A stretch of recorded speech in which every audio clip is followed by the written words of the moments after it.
adventuring, as in business, you always have to see...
Speed of light! Where is Master gone this time?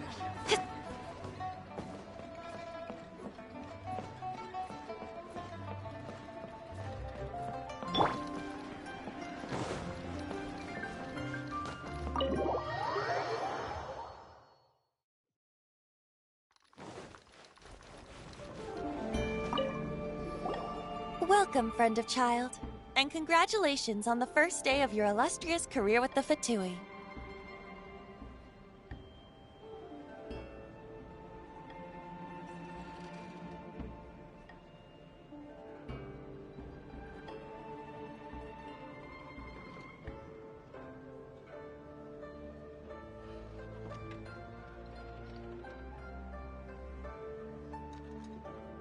You sound remarkably sure of yourself. Remember, we are mere mortals. Our ideas are fluid like water. Only the Tsaritsa truly has a will as solid as the permafrost. But back to the matter at hand. Child tells me that he has upheld his end of your agreement. What agreement? Oh, the thing about him helping us find a guy? Correct. Child promised he would find someone to break the stalemate. And the Harbingers do not break their promises lightly. Ah, where is that guy anyway? Child is currently at Lioli Pavilion. Oh, Paimon knows this one! Ahem. There are two styles of cooking in Lioli, known as Li style and Yue style. They have been competing for centuries, but neither has emerged as the clear winner. The flagship restaurant of the Li style is the Lioli Pavilion. The owner especially chose to open the restaurant at Feiyuan Slope so they could compete face-to-face with the Shinue Kiosk, which is the flagship restaurant of the Yue style. Don't talk to Paimon like that! Anyway, Paimon's hungry. Let's get moving.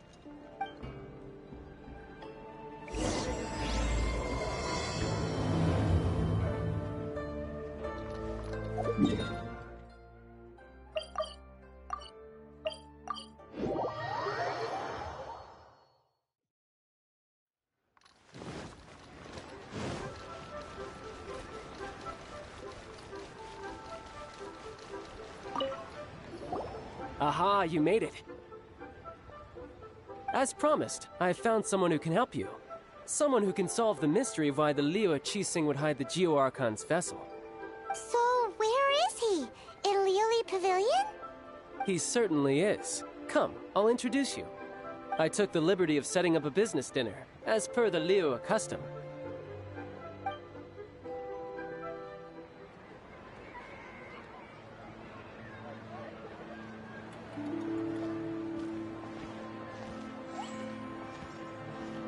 Welcome back, sir. You honor us with your patronage. Mr. Zhongli is awaiting your arrival in the room you booked.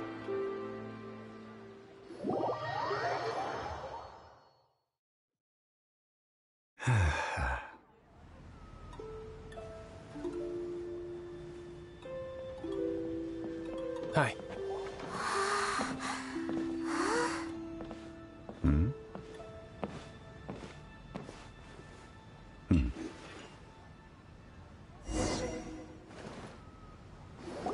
Allow me to introduce Mr. Zhong Li, consultant to an organization known as Wang Sheng, and a trusted associate of the Fatui.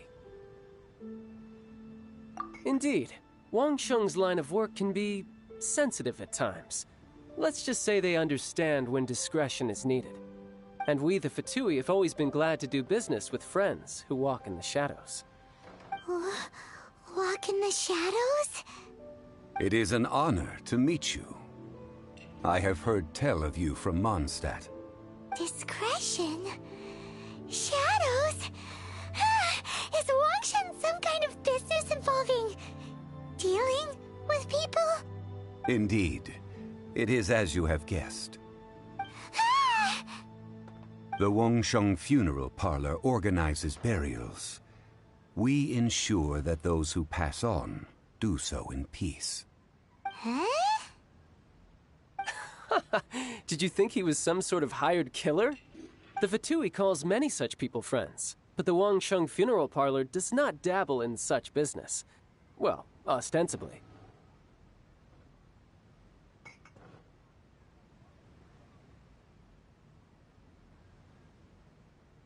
Well, they are still... I shouldn't say too much. In any case, I brought you to meet Mr. Zhong Li because... Because I can bring you to see Rex Lapis's vessel. What? Don't be so surprised. Sure, the Geo-Archon's body has been squirreled away by order of the Tianquan Ningguang. But first, let's hear what Mr. Zhong Li has to say, shall we? Rex Lapis may be the prime of Adepti, but he is ultimately an Adeptus. Many Adepti have left us over the millennia. This is the inexorable trend. The times have changed. You must have felt it too when you were at Jueyun Karst.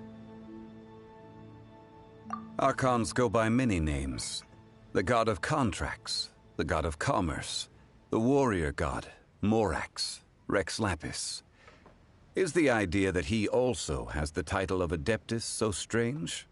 As you have seen, the time of the Adepti is ending, and the time of mankind is slowly dawning. In years past, Liyue's tradition was that a huge memorial service be held to mark the passing of every Adeptus. But this time, the Qixing have made no attempt whatsoever to respect this tradition. It is sacrilege.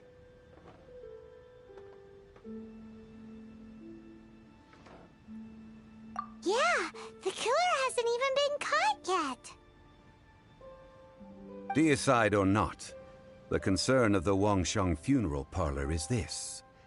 When the ritual to receive this god is so kingly, it is all the more egregious for his final send-off to go unattended to. Traveler, Child has told me a lot about you. Since you have had dealings with the Animo Archon, could I ask you to help me prepare the Geo Archon's last rites? A wise decision. The Tianquan Ningguang has forbidden anyone from accessing Rex Lapis's vessel, which of course you would need to access if you were to achieve your goal of meeting all of the seven. Precisely. Only by participating in the rite of parting will you be able to see the form of Rex Lapis again. If we are agreed, come with me. We will speak of the details as we walk. All right, my bridge building work here is done. Turned out well, didn't it? You can go if you want to. Don't worry about me. I might just have a few more drinks and get acquainted with these things they call chopsticks in the meantime.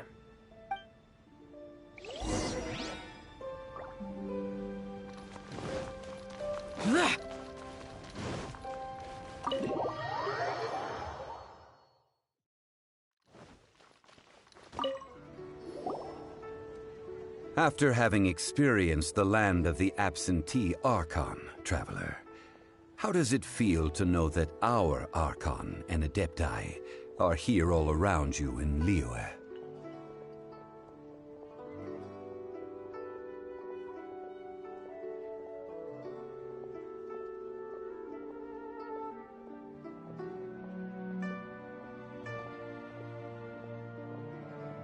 Indeed.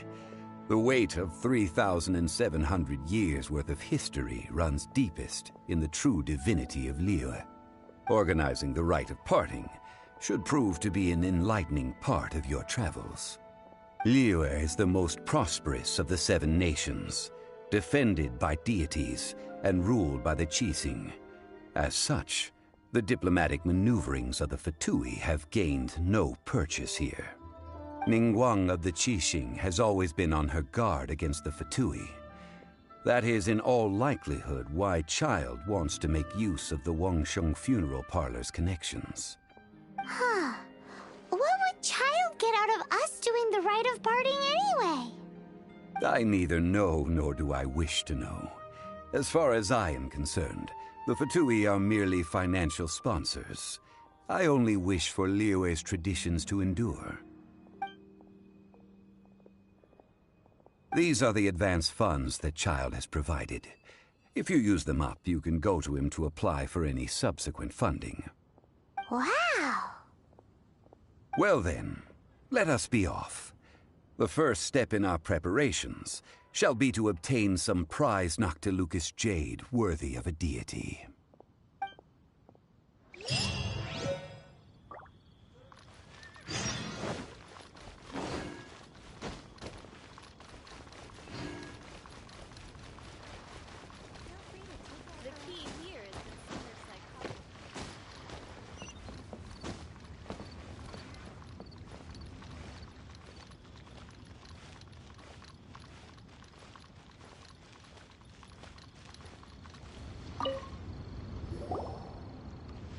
Welcome to the Jade Mystery, my good friends. Would you like to try your luck betting on Jade? This could be your lucky day.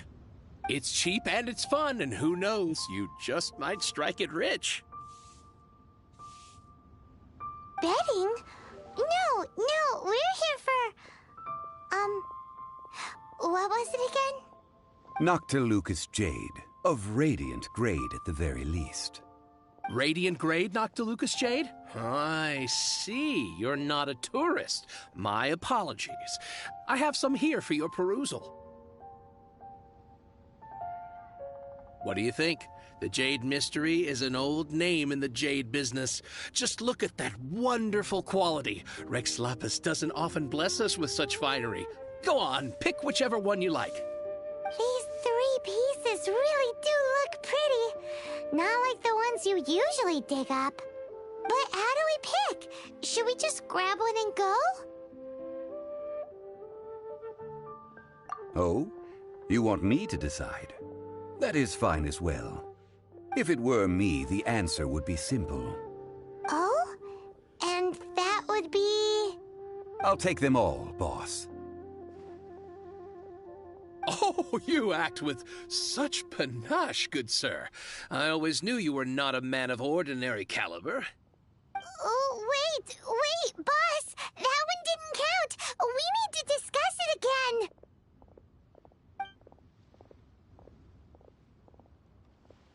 Hey! If we only need one for the ritual, aren't we wasting 3 times the more if we buy them all? Oh, Mora. It is as you say. I suppose I overlooked this particular aspect of the transaction. Huh? How do you not think about Mora when buying things? If one must always consider Mora before acting, then in all things one is bound by Mora. What? All Mora is currency, but not all currency is Mora. What?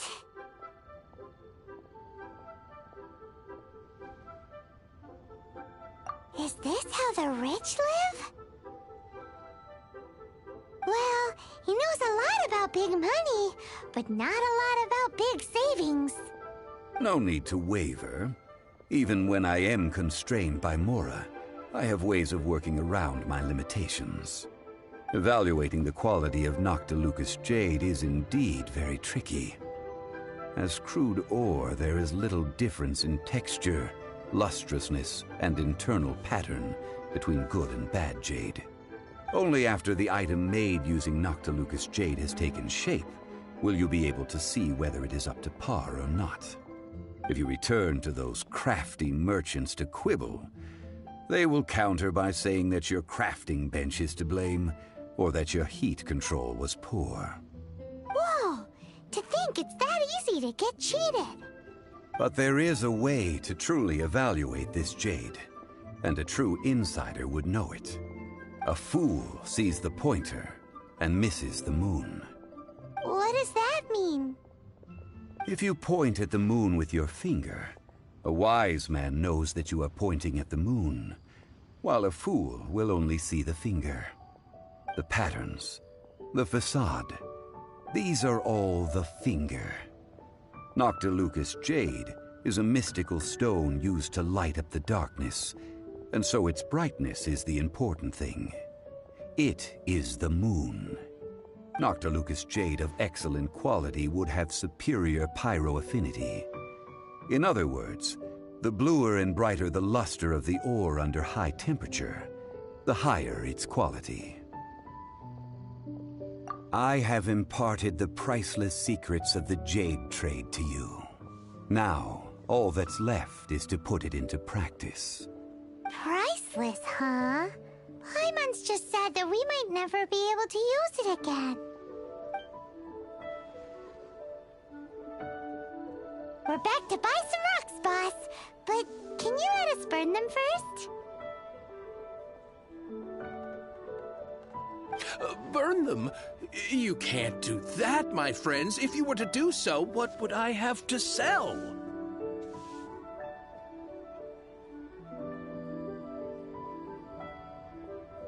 That would... well... fine. As you wish, then. How about this? I can take a small sample of all three. I'll take a bit of a loss. We'll count it as a friendly gesture. Don't worry. I know the rules. As long as we can prove that it is good jade, you will not take a loss. All right. Take these as samples. I've carved them off with a knife and tagged them to boot. Aren't these too thin? Even paper's thicker. No, even a bug's wings are thicker. These are almost see-through. Oh, you flatter me, but I have to be gentle with these rocks. They are my pride and joy. If I'd taken off even a bit more, it would have killed me. But wouldn't something this thin go poof if we held it to the fire? It can't be helped. Trying to deprive a merchant of his profits would be like forcing a ravenous wolf to vomit up the food in its stomach. Nonetheless, under the right conditions, these thin slices will serve. What sort of conditions? While we add the high temperatures using pyro, we can use hydro to reinforce it from within. This way, the samples will not disintegrate immediately. Oh! Oh, sir, to think you were this learned. Thank you for your understanding. Strictly speaking, asking for samples when we have not yet agreed to purchase the goods is unfair. Trade in Liyue must be based upon fairness. Well, guess we just need to find a place to try this out.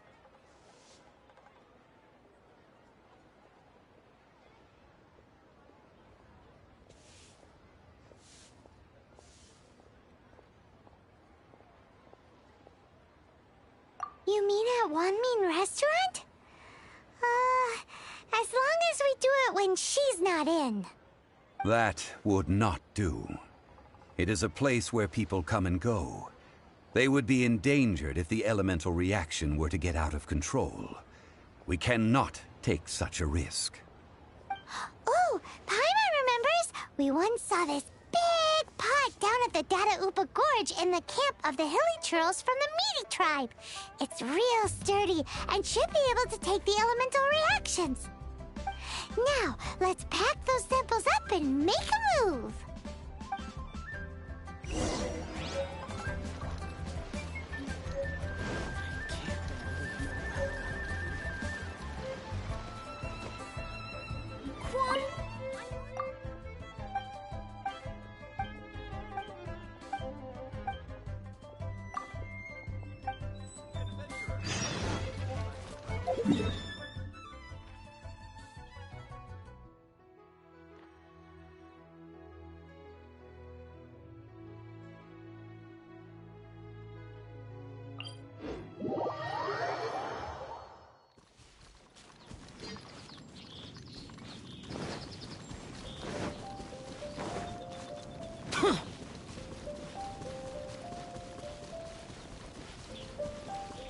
It has been a long time since I last set foot in the Nation of Wind. A friend of mine from Mondstadt would always bring a few bottles of locally brewed dandelion wine whenever he came to visit me in Liyue. It must be said that the famed liquor of the land of pastorals is far better than Sumeru's frigid snake wine.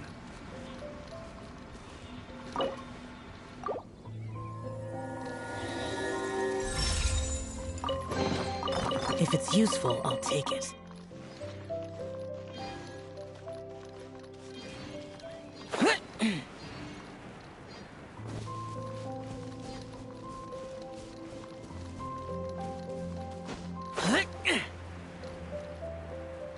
That's the pot!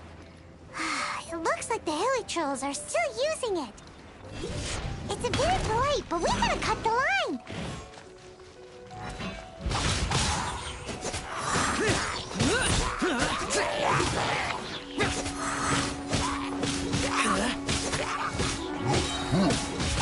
Evil conquering! Here!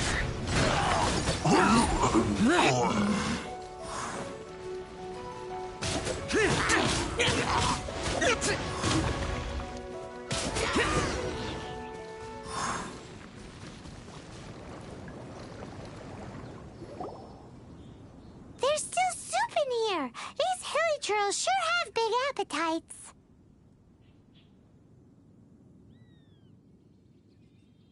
This soup looks like it could be used as our hydro-elemental protection.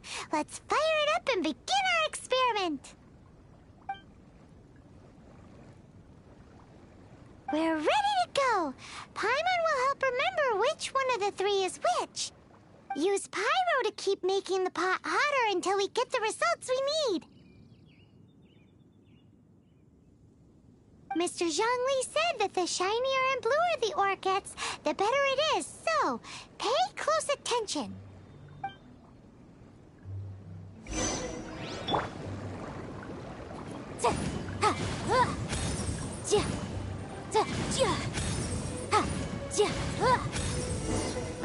Whoa! That light came from the first Noctilucous Jade! Hilly trolls are surrounding us again! Were they attracted by the light? Such nosy neighbors! Let's take care of them and continue again after.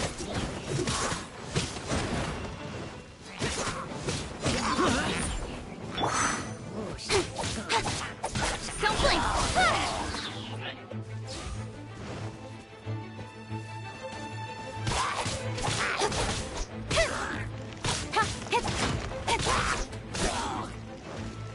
Incoming! Hey!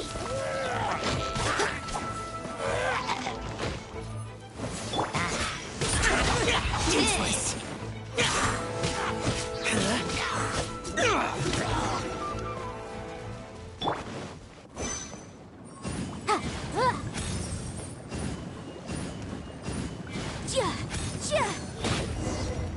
That light came from the second Noctilucous Jade, didn't it? More hilly trolls! They don't give up, do they? Looks like they're mad that we ruined their food!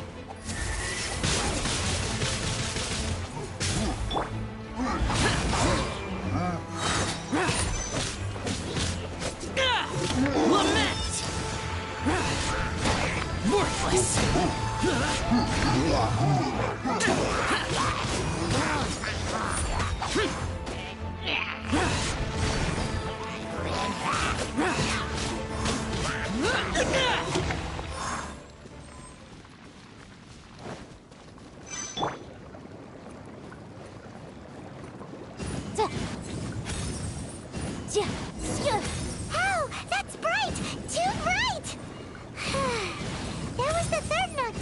jade, wasn't it?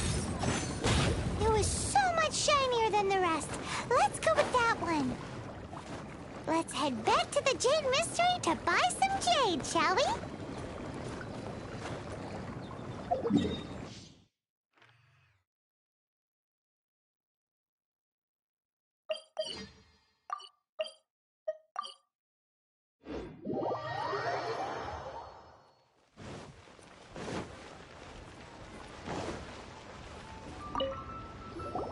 You're back, my friends. I've kept the goods for you. Which of them would you like?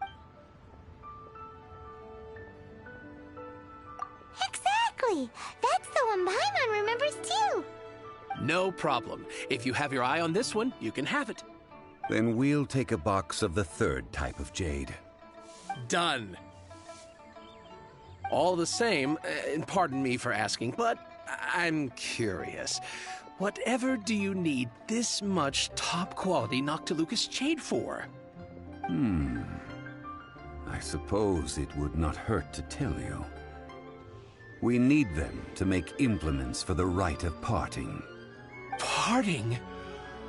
Oh, dear. I'd heard the rumors, but had given much thought to them.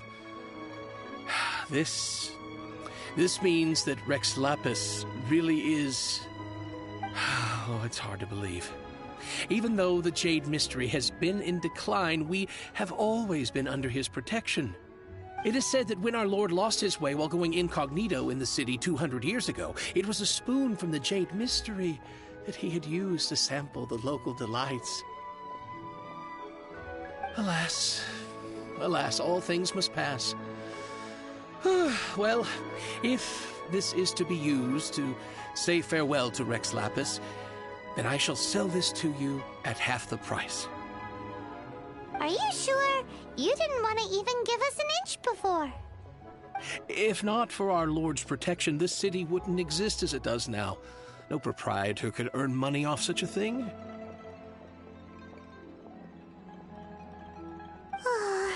I'm sure Rex Lapis will feel your sentiment, boss.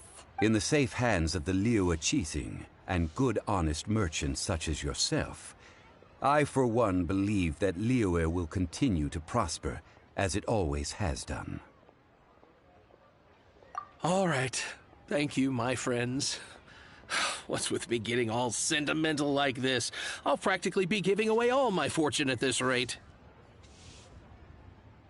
Now that we've made our choice, let's take this Noctilucous jade back.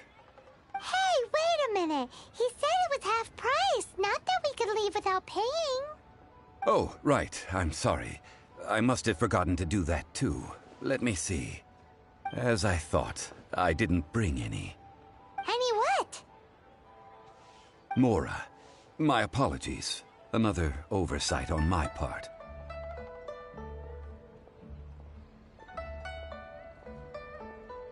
Oh, that won't do. This isn't some small sum. Oh, wait! Didn't Child give us some advanced funds earlier? That's a relief. Have a look. It's fine. Just enough for half price. Though, to be honest, it'd be all right even if the sum wasn't quite enough. Well, it's settled then. Let's take this jade to Yujing Terrace. That's where we plan to hold the rite. Look at you bossing everyone around. You didn't cough up a single Mora. It seems that we must. I will keep that in mind. Thanks, both of you.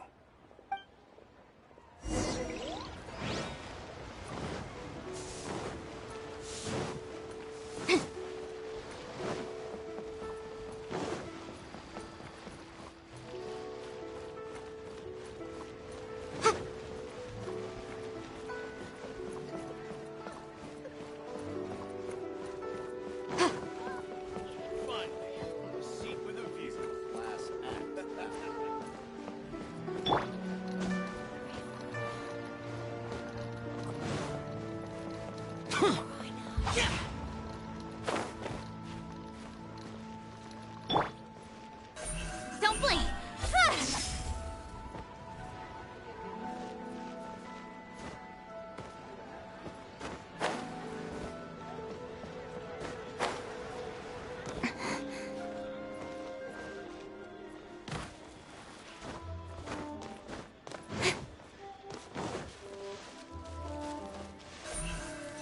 Incoming!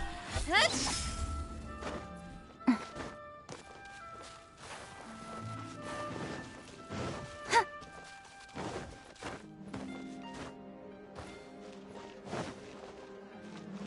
Don't blink! Hey!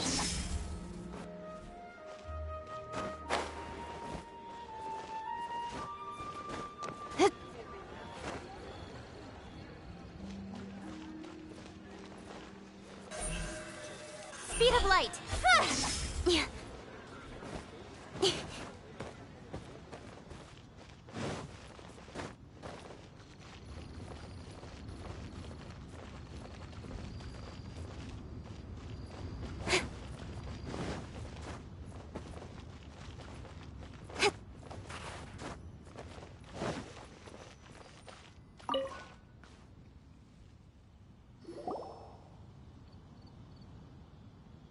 We can leave the jade here. I have already called for a jewelsmith to shape them into the implements that we will need. Ah, yes. I have yet to go and see Child. So, as for the jewelsmith's remuneration... Guess we can't do anything else. Also, is this where we're doing the rite of parting? Yes. I have already rented this location, and have begun making preparations for the rite.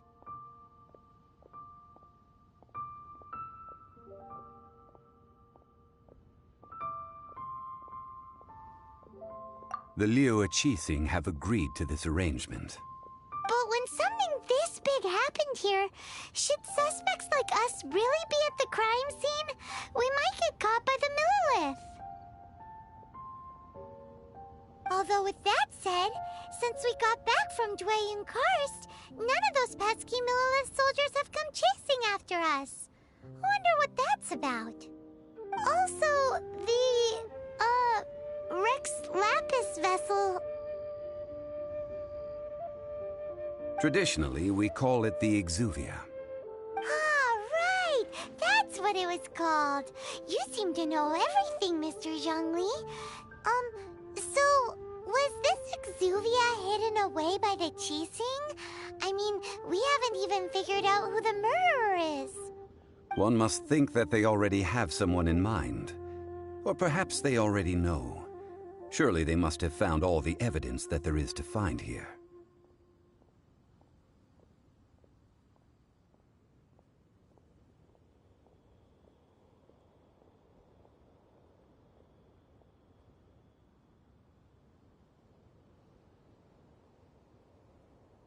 These things are for the authorities in Yujing Terrace to consider.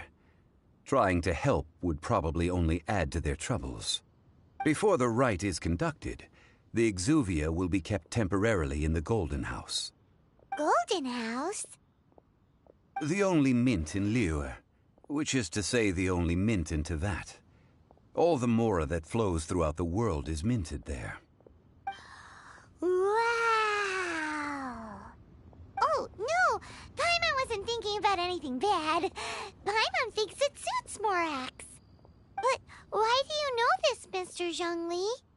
Since the rite of parting has the approval of the Qixing, it is a semi-official event. As such, there is already some limited information available. Perhaps each has their motives. But this is the capital of commerce. A little exploitation once in a while is not unacceptable. In Liyue, where the god of contracts reigns, only contracts may not be betrayed. I, for one, have no issue with little maneuvers outside their remit. Well then, we should go and prepare the perfumes used in the rite. Perfumes? Where'll we get those? Do we buy them? No. Perfumes used to honor the gods must be freshly decocted. The quality of the silk flowers we require is also special. Silk flower petals contain a fibrous material of good quality, often used in brocade making. Its scent, however, is most elegant, and is especially suited for solemn events, like giving offerings to gods and adepti. It's time for Zhongli's lectures on high society again. We shall not speak of the details right now. Follow me. We shall go to the merchants to purchase our ingredients.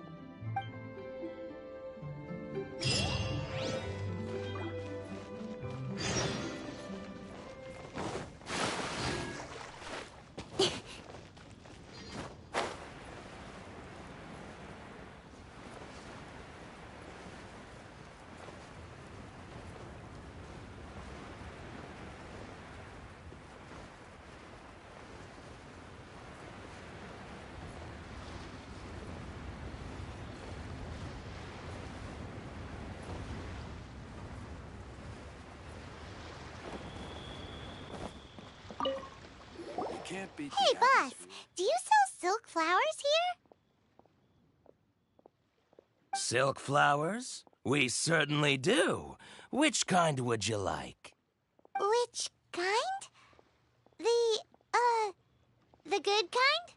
The best kind? Remind Paimon what kinds there are again? Ugh, you ignorant shoppers. Always coming in here with your stupid questions. Golden Housemaiden, Valley Weaver, and Fate's Yearning. One of each to start with, if you don't mind. My goodness, this gentleman is quite the connoisseur. You two must be his servants. Please refrain from any further attempts to contribute. I'm sorry? Ah, yes. We've met before, haven't we? Sorry, traveler. I shouldn't have spoken to you in that tone. Now then, please peruse at your leisure. Do let me know if you have any further thoughts. Silk flowers exhibit different properties based on how their environmental conditions differ from their ancestral habitat. Nevertheless, these are fine specimens, excellently preserved. Just look at the abundant foliage here. And these stamens, glamorous as a maiden of the Golden House. This strain is an evergreen, and mostly grows under complex hydrological conditions. By contrast, this variety thrives in any dark, damp location, often in large clusters. Morphologically, it is distinguished by the profusion of petals and densely packed stamens, though its powerful scent gives it away just as easily. Lastly, this strain is quite the recluse.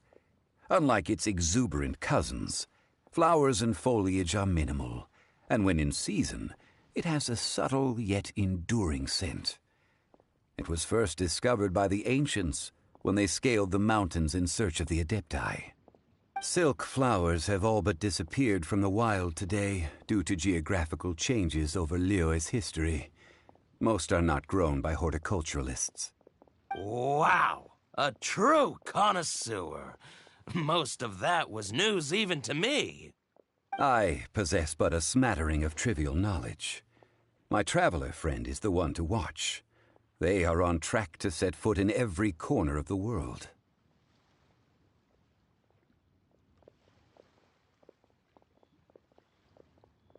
Oh, Mr. Zhongli, you're way too humble. So, which silk flower did you want anyway? I'll take them all, boss.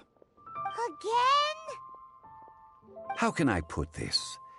When purchasing opera tickets, it is natural to decide based on which singer has the most melodious voice. The same logic applies when purchasing a pet bird. But this silk flower purchase is not an analogous case. The same logic does not apply. Perhaps you don't know. Tradition states that we should decoct perfume from different subspecies of silk flower when making an offering to a statue of the Seven. Rex Lapis will then make his own choice between the scents. Like several other tedious and complicated traditions, this one has become simplified over time. But this is the only rite of parting to take place for one of the Seven in 3,700 years.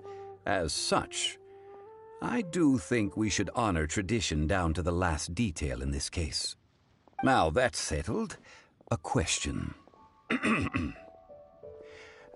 Do you have any Mora on you? You forgot to bring money again? Zhongli. If I may interject, did I hear you say that these flowers are to be an offering to the Lord of Geo himself? Yes, in a sense. Gosh, well, why didn't you say so? I heard the awful news about what happened at this year's Rite of Dissension. It would be bad luck to say it out loud, but I've been worried about our dear Lord ever since. I'm worried that everything I've heard is true. Since these flowers will be used to glorify our Lord, they're free of charge. Just don't forget to pass on my regards. Are you serious? Why wouldn't I be? I would be nobody if not for Rex Lapis. If he hadn't written those poems in praise of my wares, they'd only be worth a fraction of what I can sell them for today. Huh. So much folklore here revolves around Liyue's deity making cameo appearances in support of local businesses. Thank you, boss. I think I speak for all of us when I say that your generosity has saved our skins. Our skins? You were the one who forgot to bring money. Please, it's the least I could do.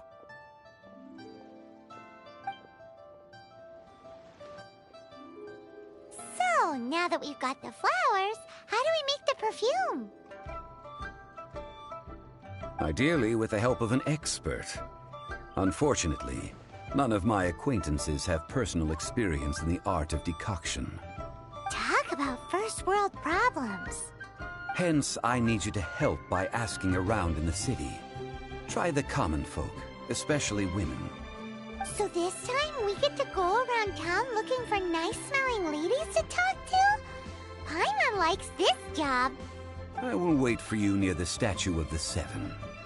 Meet me there when the perfume is ready. Maybe we can find some good candidates at the Adventurers Guild.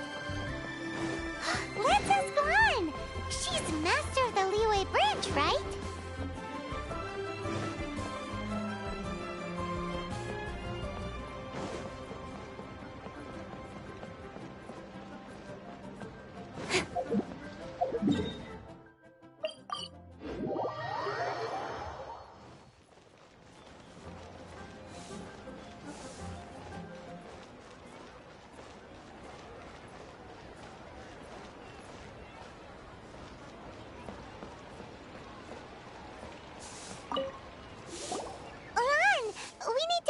A favor. I stopped accepting commissions a long time ago. Sorry, you two, but you'll just have to ask another adventurer. Oh, it's not that kind of favor. It's just a teeny tiny thing. Wow. Just wow. Do I look like the kind of girl who wears perfume to you? I think you're underestimating the kind of person I am. Well, Paimon thinks you smell amazing. So come on, Lan. What's your secret if not perfume? Now that you mention it, yes, there is something. What is that scent? Oh, it must be from the Genshin flowers I picked on the way back. I forgot I still had them with me. Aha! The truth is out. Lan's got a soft spot for wildflowers. No, they were for medicinal use only. Anyway, this is a pointless conversation. If you want to know about perfume, try talking to Chi-Ming. The fortune teller, right? Paimon remembers she smells pretty good. Thanks, Lan. See you around.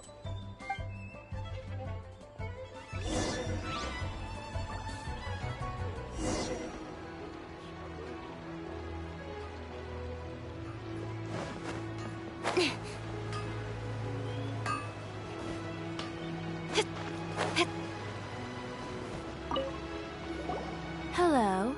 How may I help? We've come to ask you a question. Sorry, you caught me off guard. Most people aren't so direct. I think we need more time to get to know each other. We just wanted to know what perfume you normally use. Oh, well, I don't actually use any. That said, some of the cosmetics I use are scented. Perhaps that's the cause of this confusion. Since I usually set up my stall by the docks, I avoid perfume like the plague, because Celestia forbid those lusty sailors catch a whiff and come hunting for the source. That's the worst thing Paimon's heard all day. While we're on the subject, have you never heard anyone mention Yingar's homemade perfume? Yingar? Oh, as in scent of spring, Yingar? Yes, that's her. Many a rich family's daughter has gotten her to make perfume for them. Apparently, her homemade product is better than anything you'll find on the market. Great! This is just the intel we need. Finally, we're getting somewhere.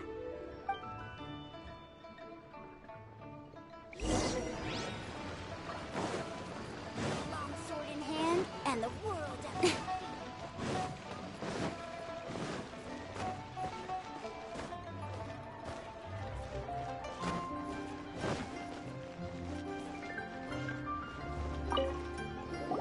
Well, hello. You found me at last. I've been waiting for you. What? How did you know we were coming? Oh, I heard a rumor about a couple who were snooping around town looking for a sweet-smelling lady. Actually, I was starting to worry you wouldn't find me. This is the ultimate test of my appeal, after all. Snooping around? Why are you making it out like we're bad people? What can I say? People love to talk. Maybe you ought to be more discreet in the future if you don't want word to get around. Relax. I know why you're here. You want to get your hand on my homemade perfume, don't you? What kind would you like? I'm not wearing any, darling. Could it be that you've been bewitched by my natural scent? If so, I'm afraid it's one of a kind. Whatever this is, you guys need to snap out of it right now. Hand her the silk flowers. 3 in 1 go. My goodness. You have extreme tastes for someone your age. Maybe the rumors I heard were true after all. You're on the prowl and need some sweet-smelling ammunition? Is that it? Is that the best you could come up with? Even if you were genuinely offering perfume to a deity, that doesn't explain why you'd need 3 kinds. Sorry, your story just doesn't hold water. Zhongli was right. People don't remember this tradition anymore. As one of my favorite poems goes, O cherry tree, begrudge not thy blossoms as they are deflowered in the spring, for come winter, even thy sturdiest wood shall wither. That went over Paimon's head a little. In short, I'm happy to help. Traveler, you can be my assistant, but you'd better make sure I'm the only person on your mind while you're hanging around with me. So, where is a good place for making sweet, sweet perfume? You mean Wanmin Restaurant? Good choice. Let's go.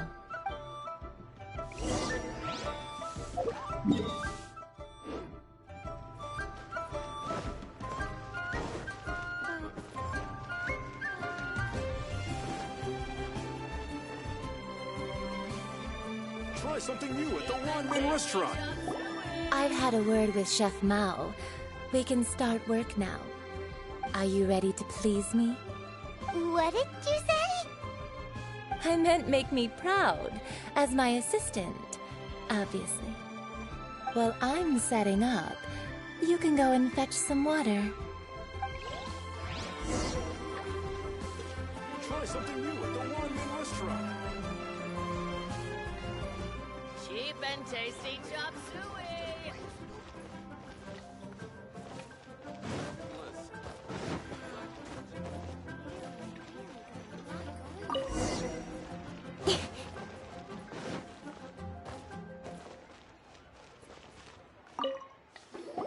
This water will do nicely.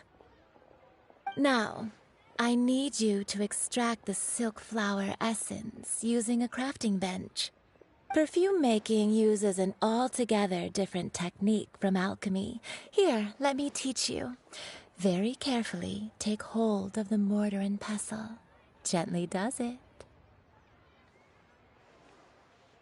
You need to keep your wrist firm so your hand doesn't slip. Now use your strong hand to stir it with a persistent rhythm. Keep going until the juices start to come out.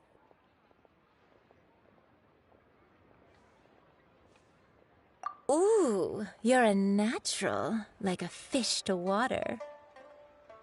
Now take these and try it out on your own using a nearby crafting bench. Don't forget to do all 3. They look visually identical during the essence extraction process, but I will put them into separate containers when the perfume is ready.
Wow, this is some exquisite silk flower essence.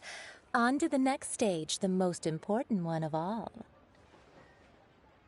The essence is placed into water and simmered over a low heat until most of the water has boiled off. You must take care to control the heat during this process. If the temperature goes too high, it will affect the scent.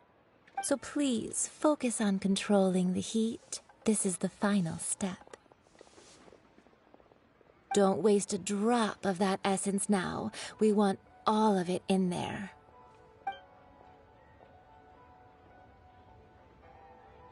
All 3 perfumes are ready, and you, my friend, were a wonderful assistant. A testament to the lengths you will go to for romance.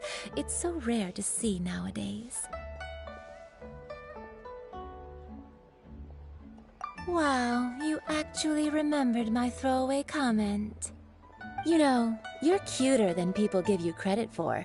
If I didn't have my guard up, I can see how easily one could be taken in. Anyway, shall I give you a brief overview of each scent? It might just help you match the right scent to the right occasion. Paimon wants to hear this. This first one is sweet as candy, straight out of a fairy tale. Younger women will love it.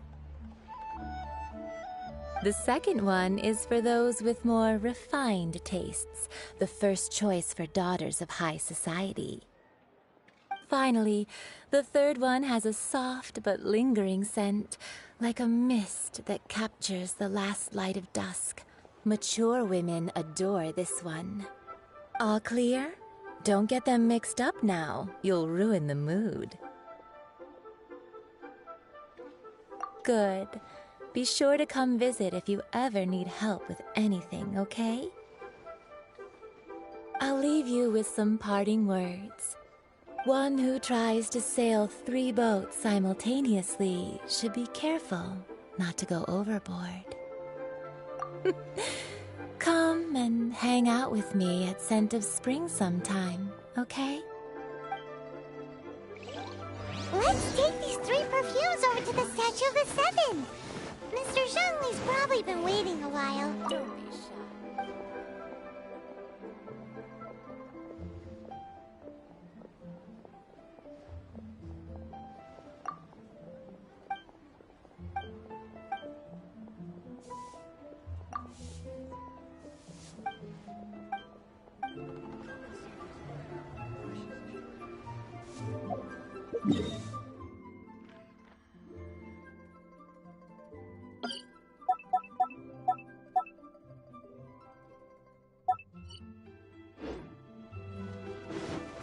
We've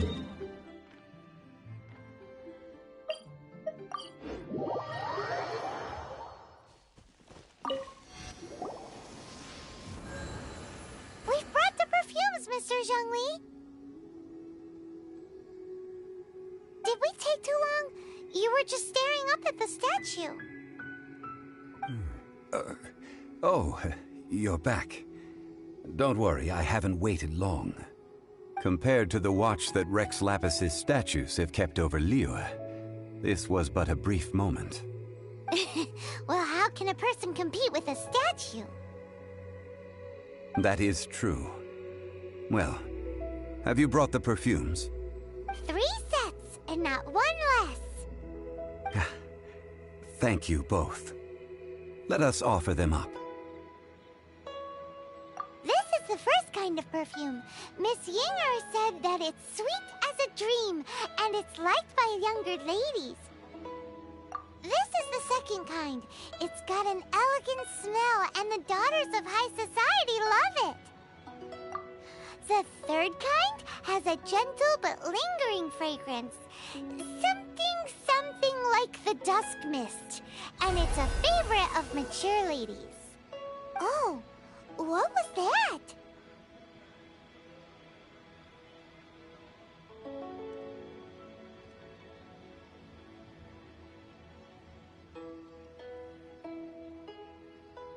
That's the one older ladies like, right?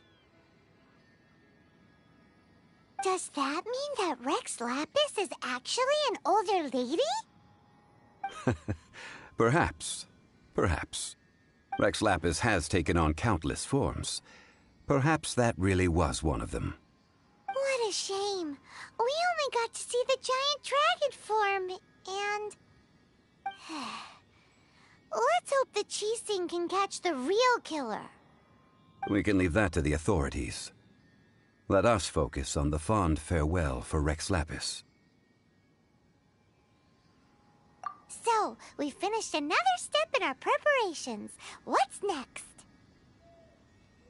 Next, I would like the two of you to help me borrow the cleansing bell.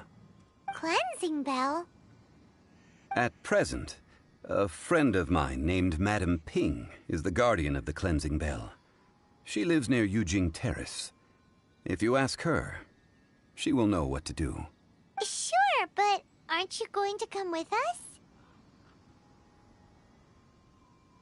Ah, I have certain reasons why I cannot be there in person.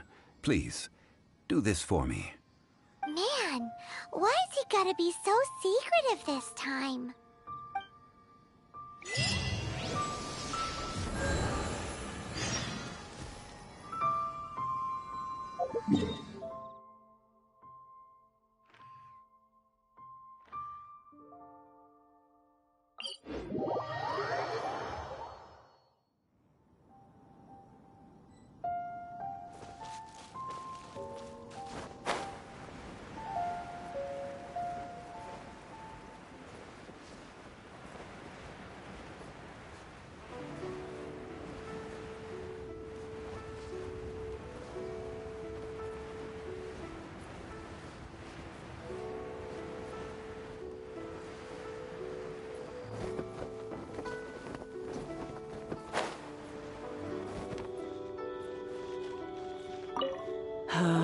All things must change. Youngster, are you here to admire the flowers? But it's a shame. These glazed lilies have almost all wilted. What happened to them? Back in my day, people said that glazed lilies can read human hearts. If they heard beautiful sounds like laughter and singing, they would also bloom joyfully. But if they heard too much wild gossip or slander, they would quickly wither away. So that means these flowers feel what's happening in Liyue? Yes, the rumors of Rex Lapis's death are no small matter. They are everywhere. Some say it was a Fatui plot. Others say that the Chising made it all up, and still others think that that which lies in the deep is breaking free. This harbor is like a mountain of dry tinder. One spark, and the fire will consume us all. Well, I shall say no more. This old woman's grown too old and naggy. Did you have something to say, youngster? Borrow something? Oh, you've come to borrow the cleansing bell, yes?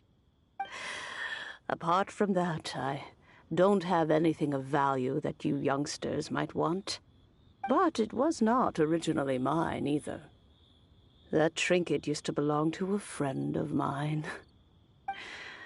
I was a vain beauty when I was young, and I would pester him for that bell all the time.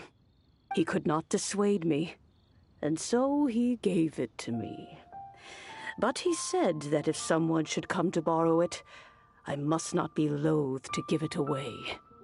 It has been many years, and who knows how many times someone has come to borrow this bell. Still, though, I can't recall when it started. It's been a long time since anyone has come to borrow it. Oh, these old bones are so slow to look for things. I doubt you can wait that long.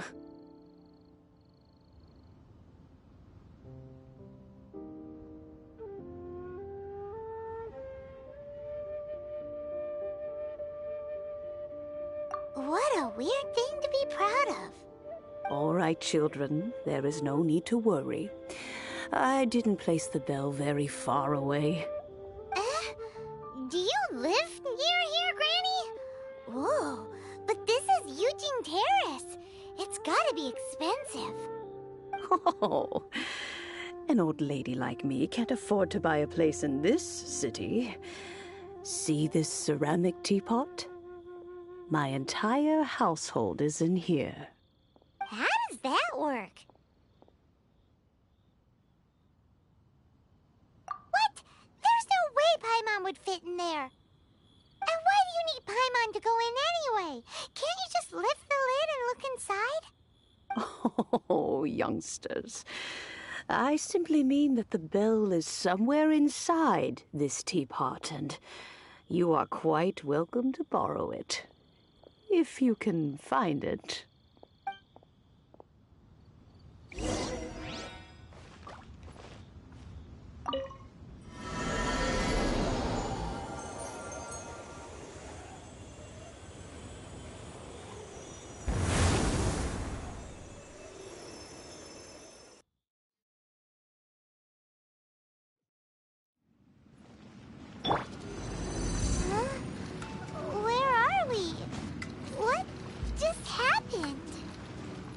Youngsters, this is where this old woman keeps all her things.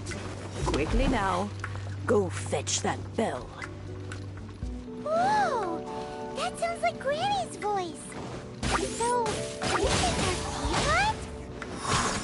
What's going on? Oh dear, so many cobwebs.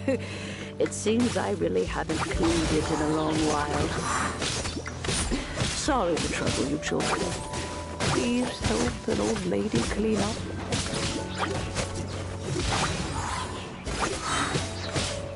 Evil conquering! Worthless! Here! Worthless!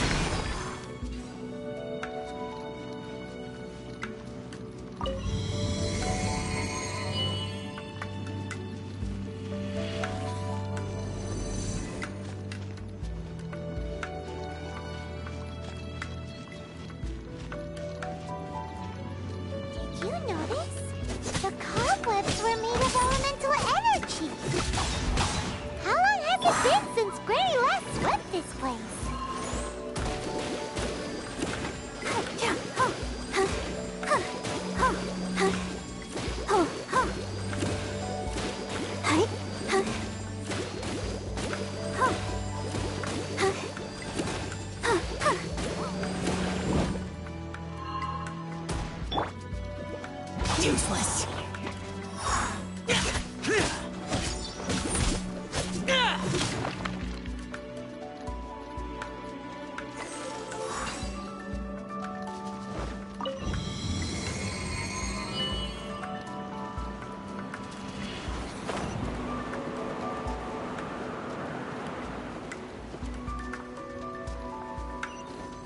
You know, with such a special teapot and the cleansing bell, do you think this old granny could also be an adeptus?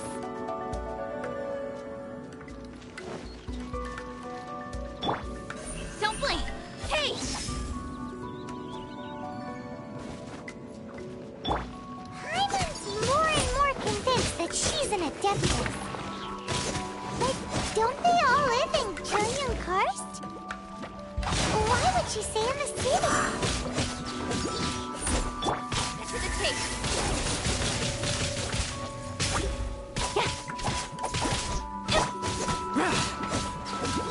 Useless.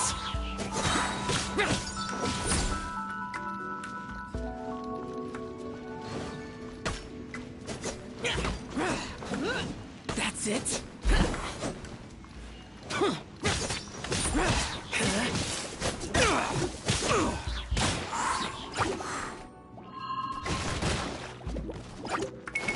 Disappear! Here!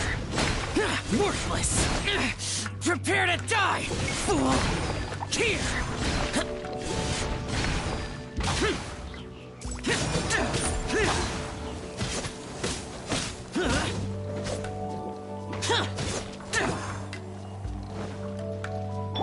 Ready, steady, go! Let's dance! Huh. Yeah, hi, hi. Huh. Huh. Oh, no! Oh, hi. Huh. Go, Barbara, go! Huh, huh. Useless!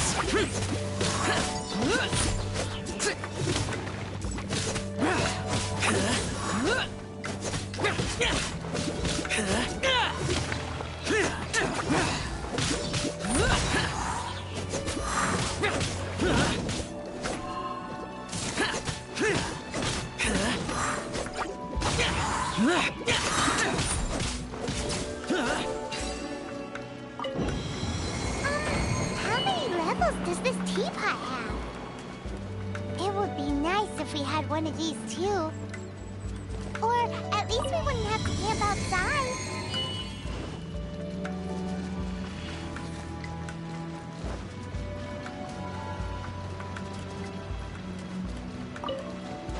Oh, you found it. Youngsters are so quick on their feet. Oh, now, let me see. All right, that'll do. Come on out now, children.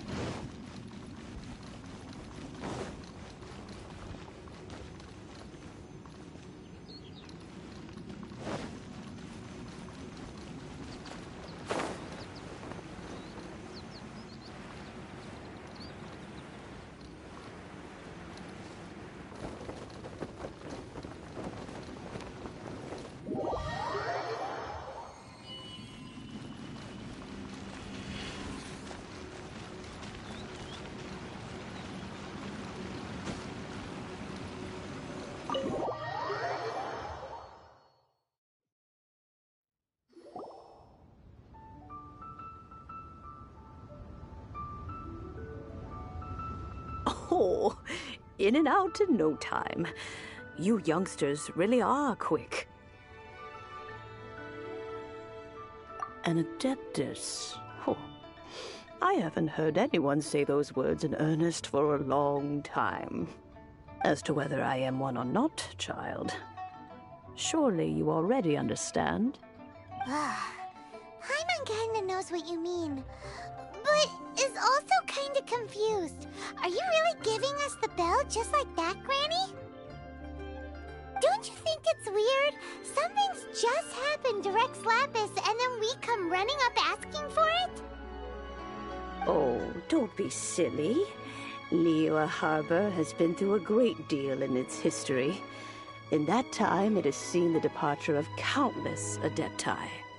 But no matter what, we have always performed the rite of parting first before any other matters.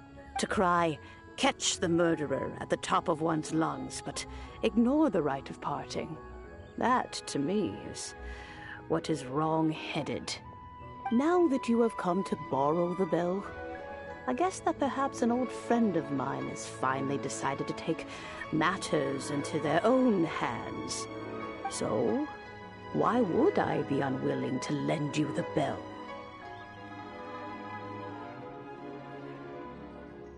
Oh? Well, if it came to that, they would find a certain old lady knocking at their door. We haven't met in a while anyway. It would be nice to share a drink and chat. Well, you must have things to do. Since you have the bell, you should return. Oh, and do tell the person who sent you that if they have time, they can come over for tea. I don't have much to offer, but you can always count on an old lady for a pot of tea. We will. Thanks, Granny.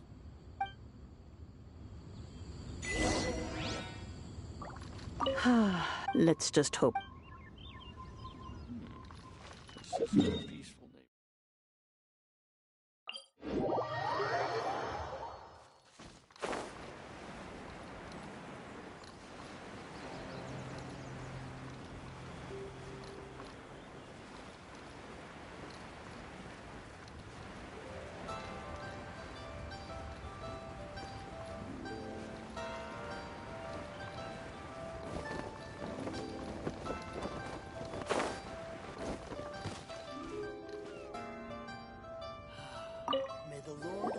Indeed, this is the cleansing bell. It's in good condition. Let's place the perfume we've prepared inside.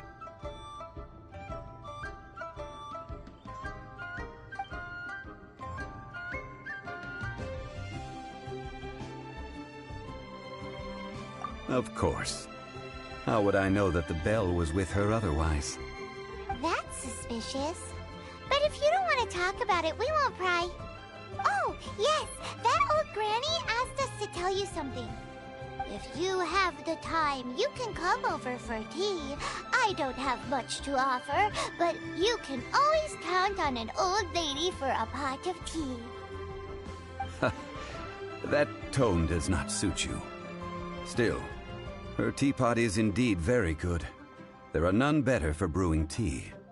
When a suitable time arrives, I'll bring a spot of fine tea and pay her a visit. So what's the next step in our preparations? Next, we need to purchase kites. Ooh, Paimon loves kites! Are you taking us kite flying? Is this our break time? No. Kites are children's toys, yes.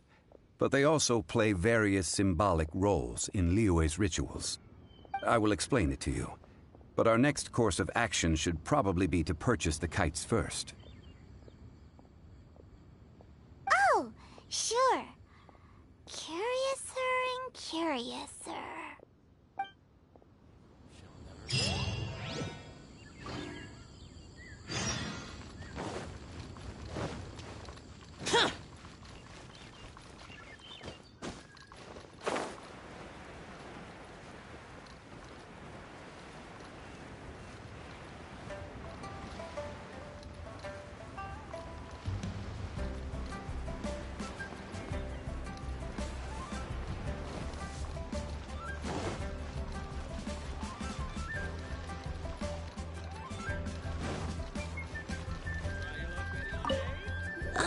Sir, you're here.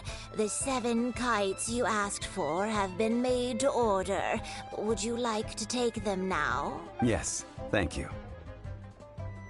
It's rare to see customers who want to buy this type of kite nowadays. In the early days, we used to get orders from people of all walks of life. Well, this is Mr. Zhang Li from the Wangsheng Funeral Parlor, so he's probably probably well-versed in all these walks of life. We've talked about a whole bunch of things while traveling with him.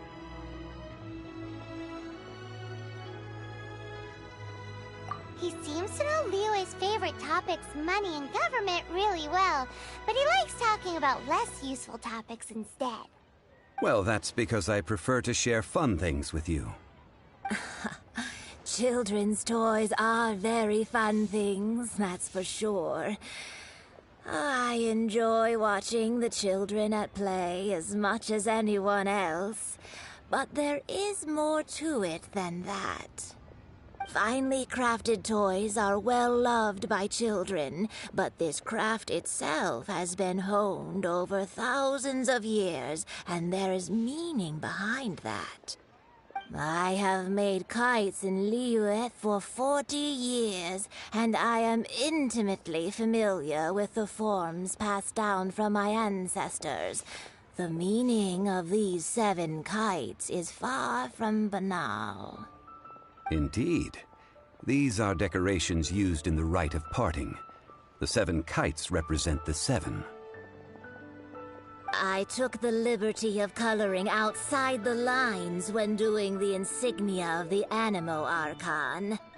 As for the kite that honors the Geo Archon, one must follow the contract given right down to the last letter. These patterns are ancient, and you can also find them in the Golden House. Ah, Paimon's heard that name before. Huh? The design of this kite displays a firm grasp on the cyclicality and eternity so dear to the Electro Archon. These markings of tree and leaf pay due honor to wisdom and the passage of time. All this on a single kite. Truly astonishing. Justice flows across the surface of the waters. War rages like a flame. As does that which the Cryo Archon once... Yes. These details are masterfully done. The compliments of a learned man truly are pleasant. Well then, Granny Shen, I shall take these back with me. As for the payment... Well, allow me.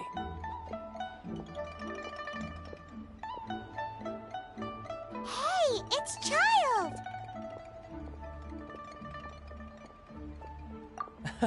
No, I was merely passing through.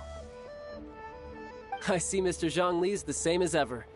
When paying, well, when getting others to pay for him, he neither looks at the price tag nor his wallet. He knows a great deal about money, and about the trials of the common man. He just doesn't consider poverty to be something that could ever happen to him. Or perhaps you could say that he cannot imagine himself lacking money. How has he not died of hunger yet?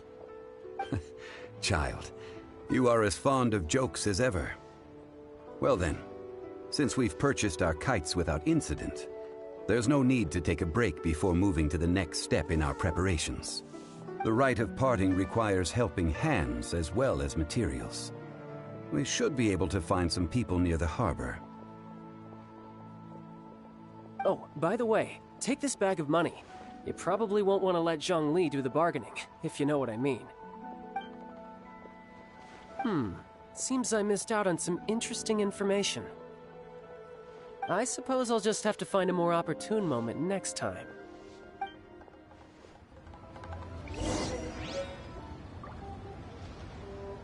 Try your luck betting on Jade?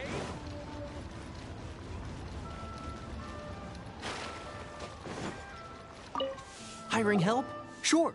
But let me just say first that I'm a reserve member of the Adventurers Guild. I take adventuring commissions, but I don't do anything clerical. Adventure? Venturing into the mountains to capture a few crystal flies seems adventurous enough.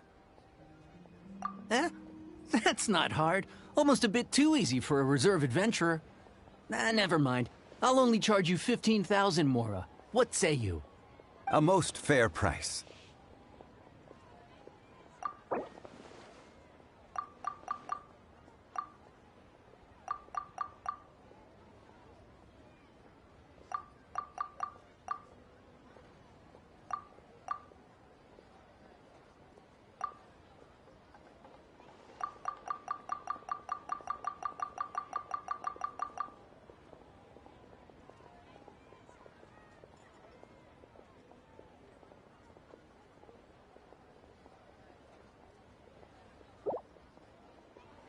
Let's see. No, go higher, or I'm not doing this.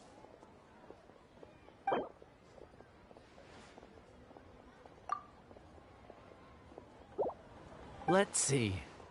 No, go higher, or I'm not doing this.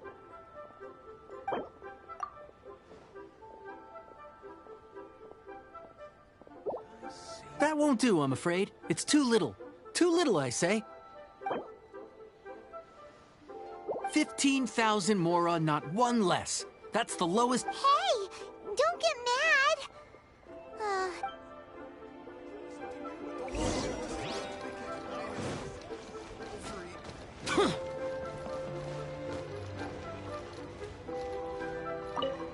A full day of odd jobs at Yujing Terrace. No problem. 20... Whoa, that's expensive. Hero of Mondstadt? Well, you may never have heard of this hero, but it seems you've heard of Mora nonetheless.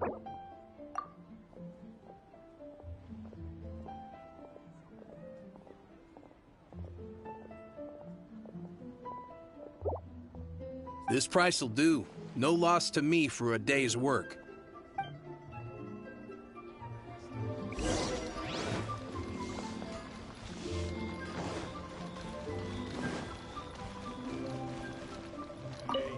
Oh, help? Sure. I, Tick, always put in 100% effort into everything I do. Of course, there'll be a premium if you want me to give 110%. So what's the job? Let me see. We are still missing some wooden implements over at Yujing Terrace. They aren't uncommon objects, so I didn't make any special preparations for them. No problem. That'll be 20,000 mora for a single trip. How does that sound? Done. This is all you got? Then no can do. Child? No. He's putting up the money? Oh, still no. Wouldn't that mean I have to make 2 trips rather than 1? How about this? Let's make a trade. I'll take what you're offering right now, and get me a single Genshin flower, and I'll consider that payment for a detour to find this child fellow. How does that sound? Guess we've got no choice. Have you brought the Hey, that's pretty good. These things are pretty rare, and I have no idea where I'd find them. With this Genshin flower, I should be able to pacify my daughter tonight. I'll make sure the work is done before I return home.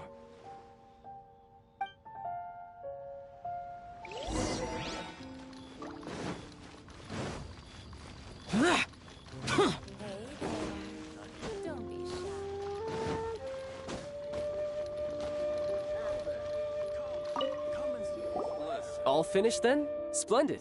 Any leftover cash is yours to keep. A favor for the Fatui should never go unrewarded.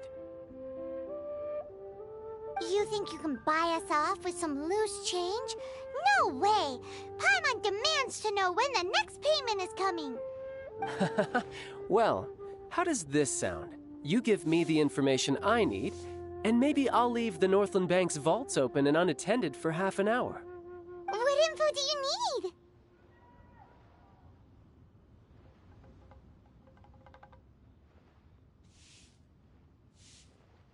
Huh. Does that mean you know what he's after?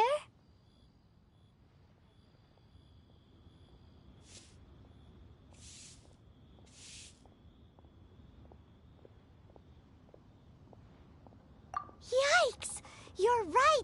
Signora! You both need to calm down. I don't know what's gotten into you. Just what is this about? The atmosphere got so tense all of a sudden.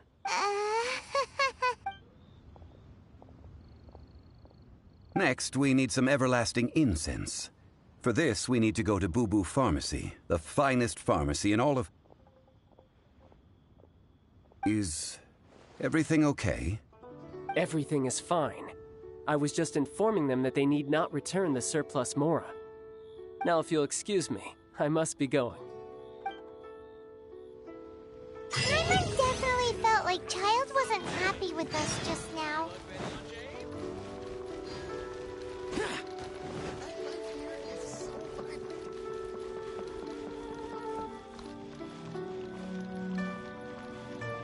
key here is consumer psychology.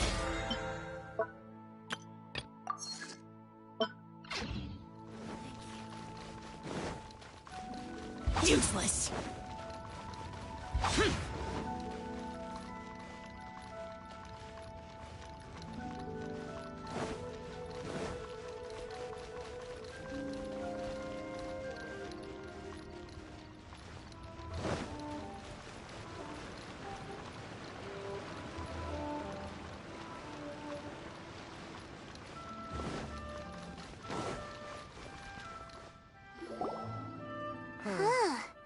The reception is deserted, and it seems kinda spooky in here. Hello? Is anybody there? Welcome to Boo Boo Pharmacy. Huh? Did you hear that? Where did it come from? The reception, it seems. How about you go check it out, and Paimon will bring up the rear. So many medicines, but no cure for heartache.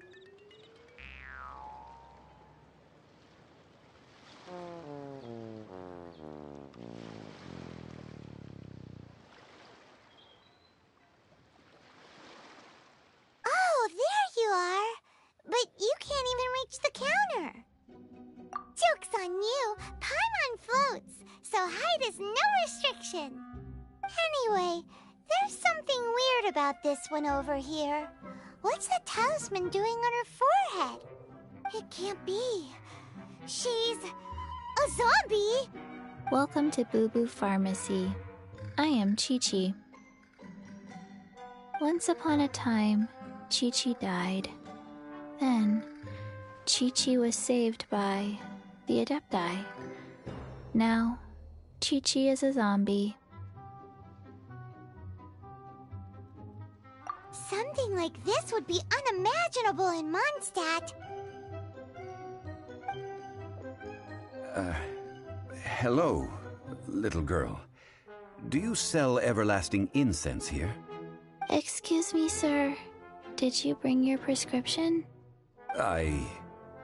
Surely no prescription is needed to purchase everlasting incense. It's not a controlled substance. Chi-Chi can get your medicine, but only if you show Chi-Chi your prescription. These are Chi-Chi's orders from Chi-Chi.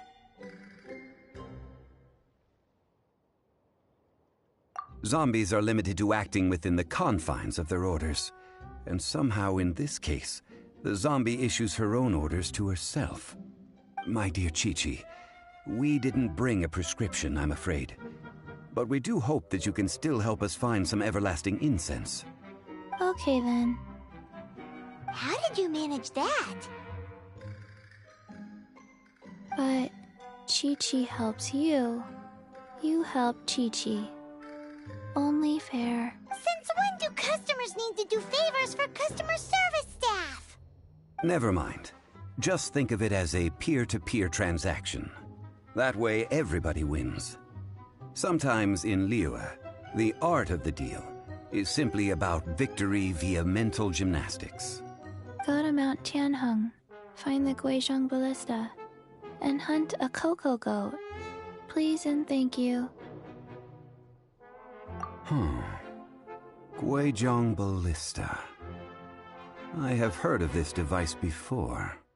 It's a kind of crossbow turret, installed on Mount Tianheng by an adeptus in the distant past. An early mechanical device. Located in Tianheng Pass, it was designed to automatically fire at large monsters, protecting Liyue from external threats. Mr. Zhang Li really knows Liyue inside out. Apparently not quite. This is the first I have ever heard of the cocoa goat. The cocoa goat is a legendary animal, an adeptabeast. Did you want to add anything else, or...? No, Just that the Coco Goat is a legendary animal. An Adepta beast. What it looks like, don't know.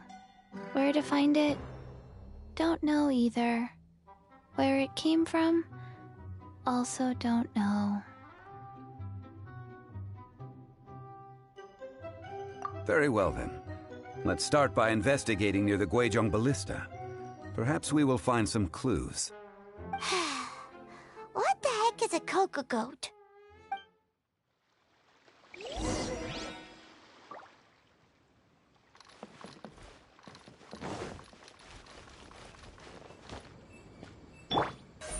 Speed of light. Hey!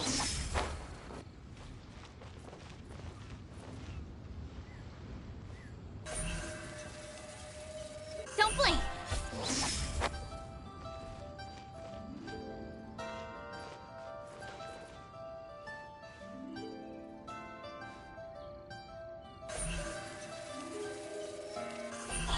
Hey!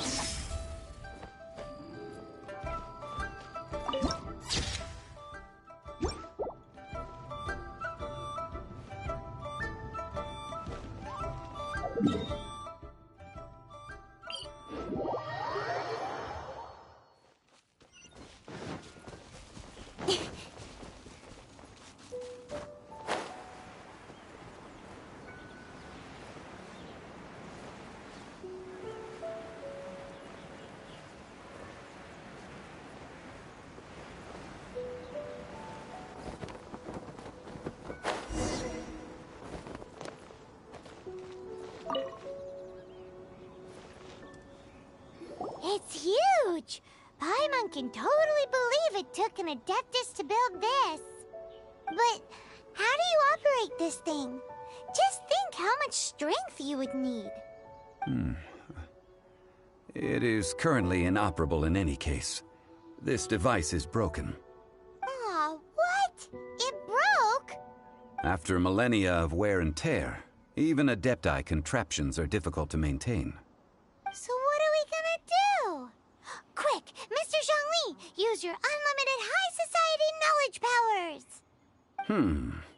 You almost make it sound like I'm some sort of bourgeois parasite whose only utility lies in providing quaint pieces of trivia on demand. That said, let me think for a moment. Ah, yes. Spare parts were made for the Guizhong Ballista when it was first built, in case it was damaged in battle. As I recall, there is a military supply post from that period somewhere inside the pass. If we can retrieve the spare parts from where they are stored, we may be able to repair the Guizhong Ballista. One just needs to understand the basic working principles of the device. So, what you're saying is that you actually understand the working principles? I have a smattering of knowledge on the topic. With the parts in hand, I could at least tinker with it.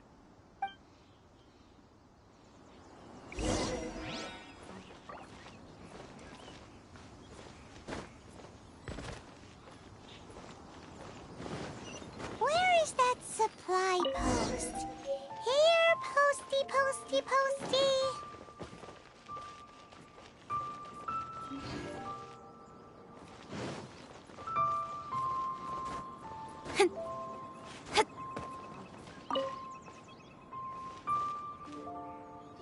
Ah, these parts look useful. One moment. I will try to repair the device. It is done. The Guizhong Ballista is more intricately designed than I thought. Ooh! Now how do we turn it on? It's easy enough. We simply need to do this. Look, it even has a scope. Over here we have nothing. And over there, more nothing. Hey! Just what do you think you're doing? So you fixed up this turret because you're planning to do what, exactly? Not a turret. A Guizhong Ballista. Also, kindly state your name before you ask a question. It's just good manners. Ha! Are you blind or something? You're looking at the leader of the treasure hoarders, old man. This area's supposed to be chock full of hidden treasures, but you can't get anywhere near them with this thing keeping watch. It might look like any other mechanical device, but trust me, it's got a mind of its own. Last time we approached the mountain, it nearly skewered one of our guys. A few of us risked our lives to disarm it, which amazingly we managed. And then we turn our backs for 2 seconds, and you've already gone and repaired it! The next thing you'll be repairing is your faces! And that's if you get out of this alive! Tut tut. Vandalizing the legacy of an Adeptus for selfish gain. Disgraceful behavior. It is not we who need reprimanding, but you.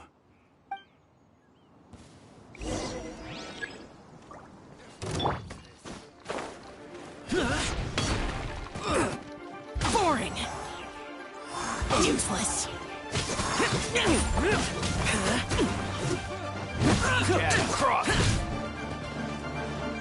La la la la.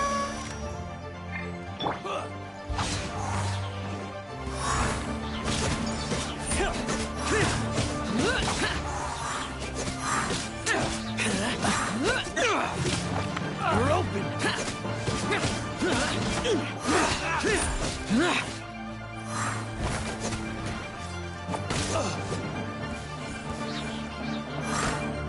Boring.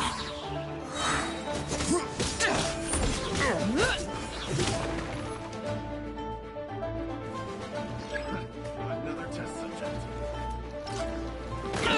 Get out of my way. The day has finally come.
Impossible!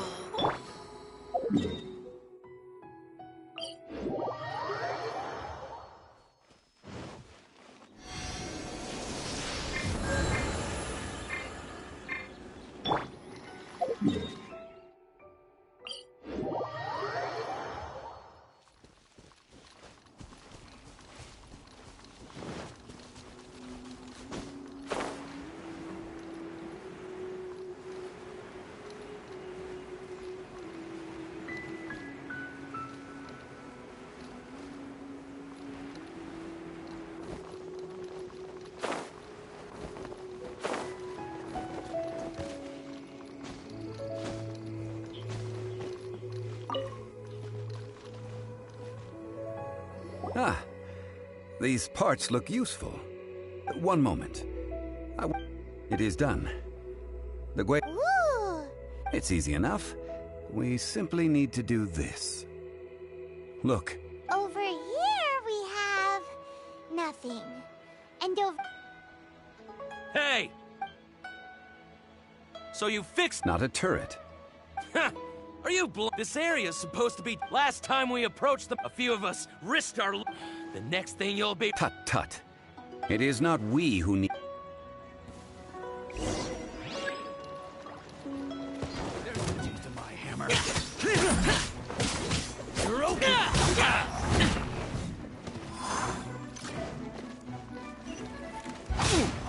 You're open.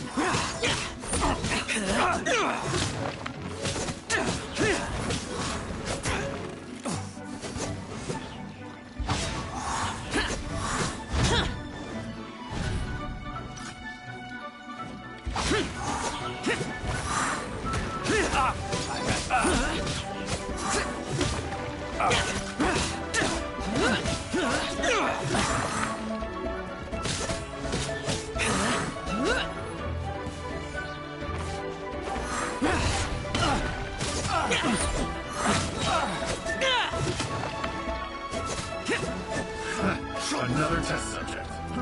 Fry! Useless. Fry! Not for size! That tingle? Fry!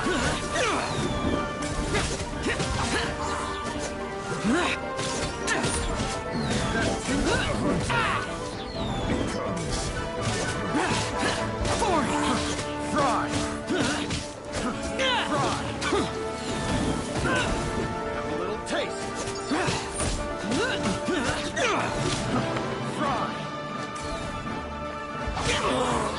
Such a fry.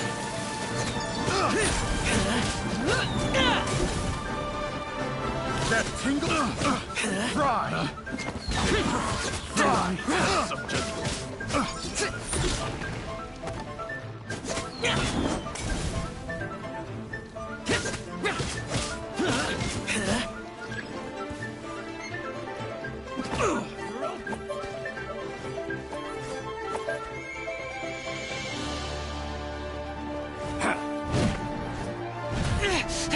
Shut it!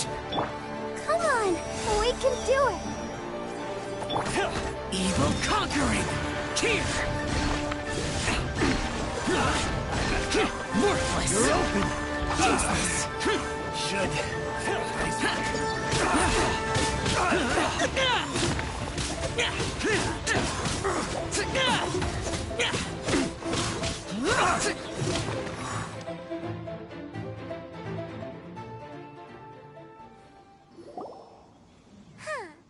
These lowlifes didn't know who they were messing with. Troubling ourselves over this rabble is not worth the time. We should focus on our contract with Chi-Chi. Oh yeah, that! So we've got the Guizhong Ballista working, but where's our Coca Goat? A search using the Guizhong Ballista revealed no significant life forms nearby, save for the usual wildlife. What's more, a contraption built using Adeptus technology should have no trouble detecting an Adeptabeast, as Chi-Chi put it. Which means... Paimon wouldn't go that far. We did something positive, right? We won't solve anything while standing here and racking our brains. Let's return to Boo Boo Pharmacy, explain that we could not find a Coco Goat, and review our next step. Good idea. We did our best, and that's what counts.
Forgive us.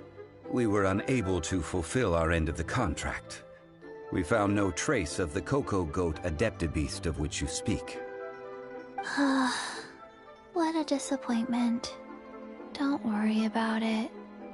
But I feel very disappointed. Aw, poor Chi-Chi. Why does Paimon feel so guilty all of a sudden? Coco Goat milk is tasty. So tasty.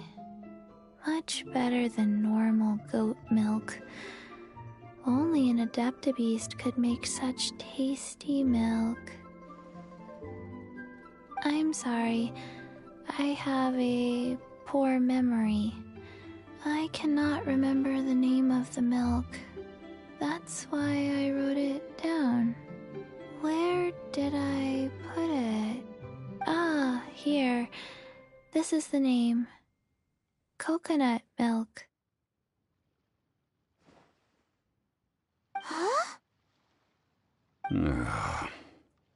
I owe you both an apology. I hastily agreed to what appeared to be an equitable agreement with this zombie child, when perhaps I should have undertaken further due diligence. Never mind, Zhongli. You didn't know. As the Liyue proverb goes, all things are random and... So how are you supposed to predict anything? Literally no one could have seen this coming. Excuse me, everyone. Did Chi-Chi say a bad thing? Oh, sorry, but Paimon's gonna leave the job of shattering this poor kiddo's world to you.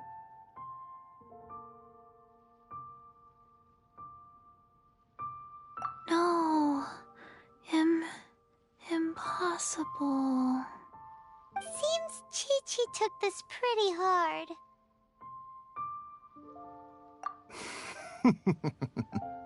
Someone learnt a valuable life lesson today, then. Thank you all for looking after my little Chi-Chi. Might I ask who... Ah, how rude of me. I'm Baiju, boss of the Boo Boo Pharmacy. Paimon thought Chi-Chi was the boss. Turns out it's some wacko who wears medicinal ingredients around his neck. What a sorry state of affairs. This little mascot is even more of a simpleton than Chi-Chi. Ah! The snake is speaking! I prefer to stay silent, but faced with strangers, I must speak, lest you mistake me for an escapee from the medicine cabinet, for I am a living, breathing serpent! Don't mind Chung Sheng. She's a good girl, really. As for you three, communal chaos causing with Chi-Chi aside, what business brings you here? Do you sell everlasting incense in this fine establishment? Everlasting incense? Why, of course we do. Whew, at last. Things are finally starting to come together. 3 million mora. Top quality. Guaranteed. Aw, too bad the Qixing have taken it over for now. Security will be tighter than usual. 3 million. An innocuous number in and of itself, though practically speaking, it could be a hard sum to come by. It's a crazy number. We'd never be able to make that much mora. And as for Mr. Zhang Li, he's around 3 million short. This is correct. What are we gonna do? Is this the part where we go crawling back to child?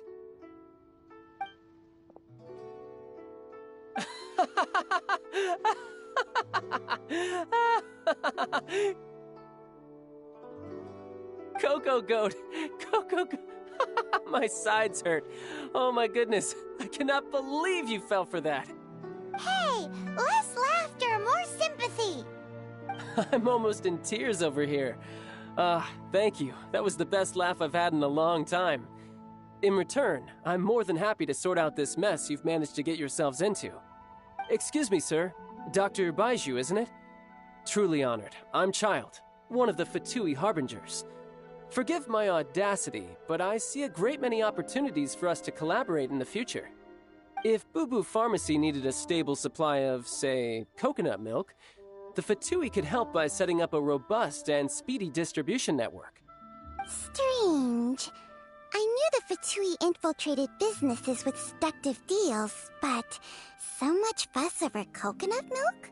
Coconut milk. Baiju, quick. Chi-Chi wants coconut milk. Ah, yes, of course, Chi-Chi. Anything you want. Thank you, child. I look forward to a successful collaboration in the future. I can give you a discount on that everlasting incense, too. Let's say 2,990,000 mora. That's like 0 difference from 3 million. 2,990,000. Also an innocuous number in and of itself, though practically speaking, it is a whole 10,000 less than the original sum of 3 million. Well, now that this is settled, we must head back to Yujing Terrace. Mr. Child, Dr. Baiju, little Miss Chi-Chi, see you soon.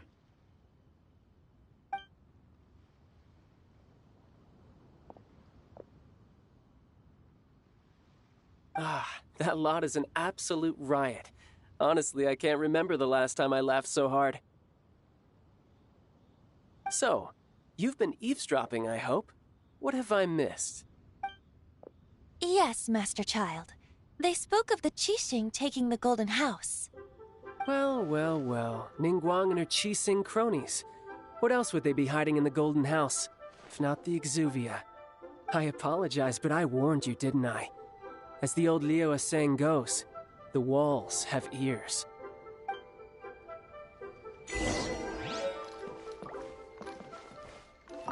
What an odd exchange we've had. Well, I look forward to your patronage in the future as well. That sound is the laughter of a man who's found new people to fleece. Consider yourselves warned. This is good. There will be coconut milk from now on. Yes, it's good. What an odd exchange we've had. Well, That sound is the laughter of a man who's found...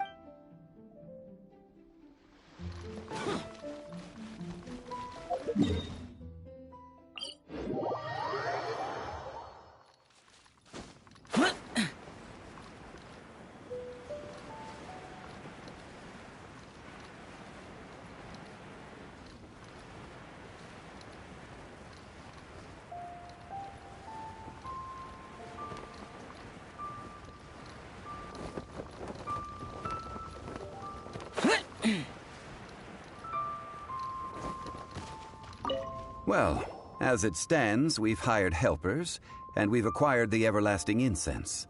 The completion of our preparations is not far off. Whew, finally! Well, traveler, have you gained anything from our adventure so far? Odd?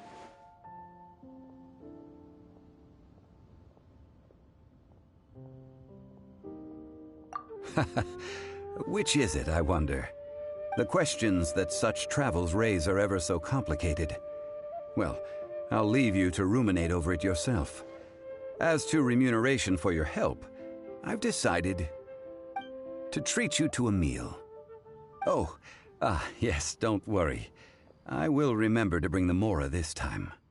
Tonight, I shall take you both to an old hole-in-the-wall, praised throughout Liyue. Hole in the wall? As in a cool restaurant? Indeed.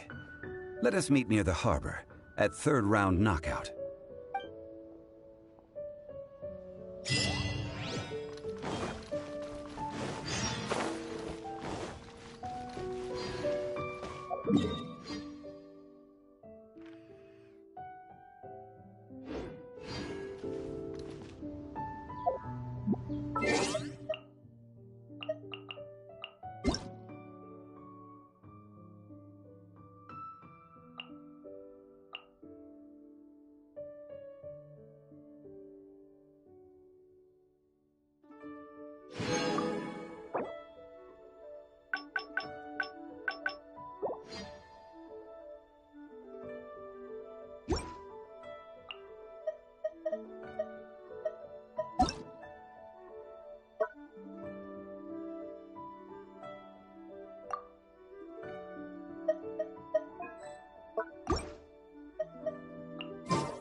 While the middle left stands guard.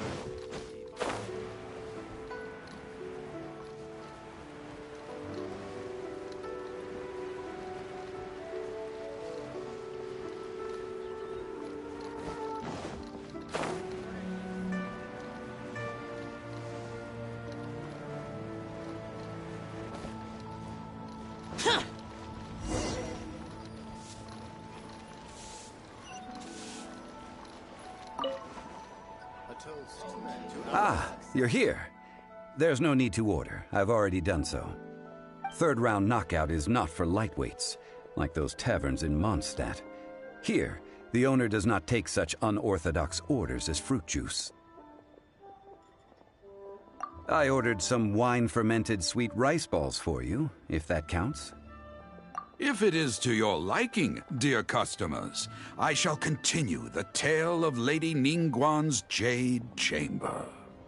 Hey, there's even a storyteller here! Great atmosphere! Besides fine wine, the excellent ambiance is the reason why this place is so well loved.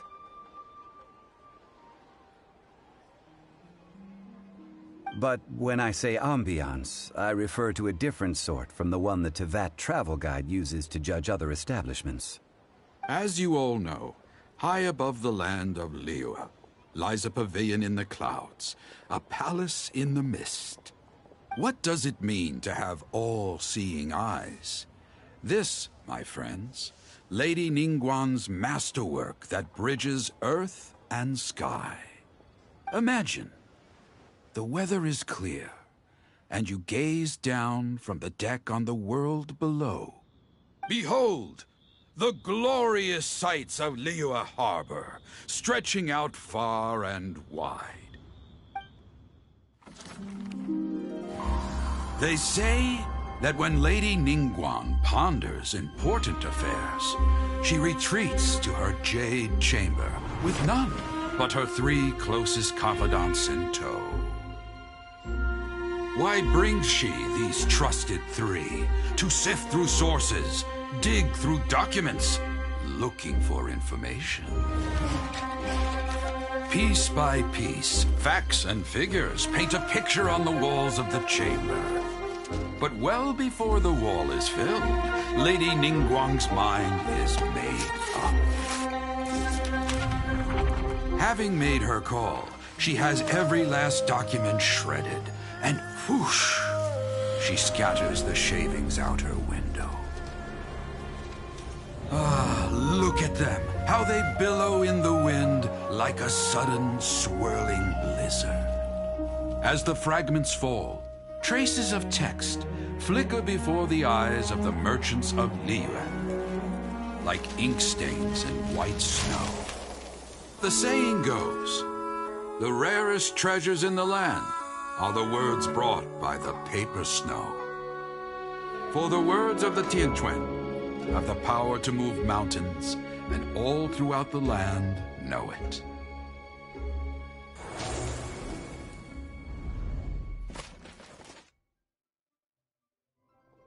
These are but scraps of paper, and yet they guide Lady Ningguang's hand. Such is their value.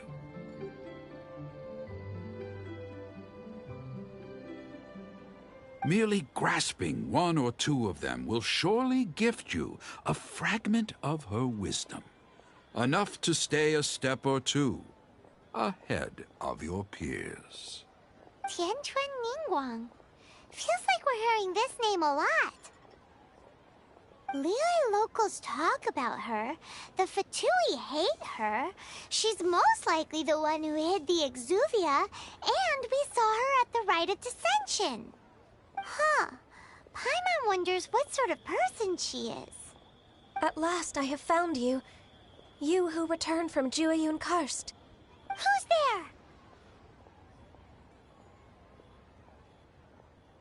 Wait, I am not with the Millelith, nor am I here to claim your bounty. However, I am an emissary of the Liyue Qixing. My name is Ganyu, secretary at the Yuehai Pavilion, and I have come specifically to meet you. Well, in concrete terms, I am the corporate secretary for the Qixing. At the moment, I am serving as Lady Ningguang's special emissary. Ningguang sent you? We were literally just talking about her. My apologies, you who have returned from Jueyun Karst. I am duty-bound and cannot extend my courtesy to you in full. But I have with me a letter from Lady Ningguang. She extends a formal invitation to you in her capacity as Tianquan. She invites you to her palace in the sky. An official invitation? Lady Ningguang said this. Invite her to come here. I wish to meet her. At the Jade Chamber, together we shall snip every one of these entwining dark threads.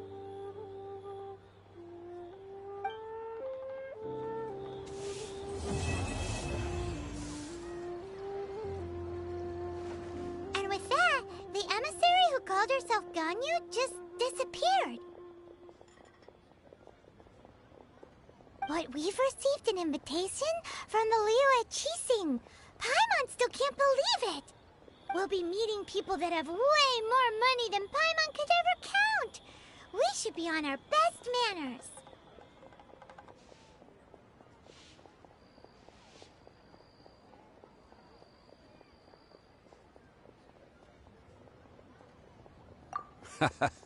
An invitation to visit the Jade Chamber is a rare honor indeed. You'd best be on your way now. But don't forget about the rite of parting. Once you've finished at the Jade Chamber, meet me at Dihua Marsh. Don't worry, we won't forget. Dihua Marsh. We'll see you there.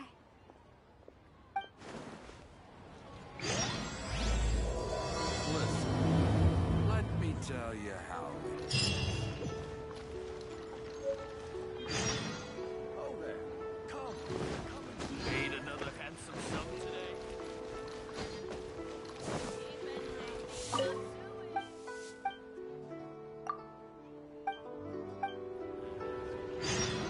Ha, adventurer. Think you can last a round against me?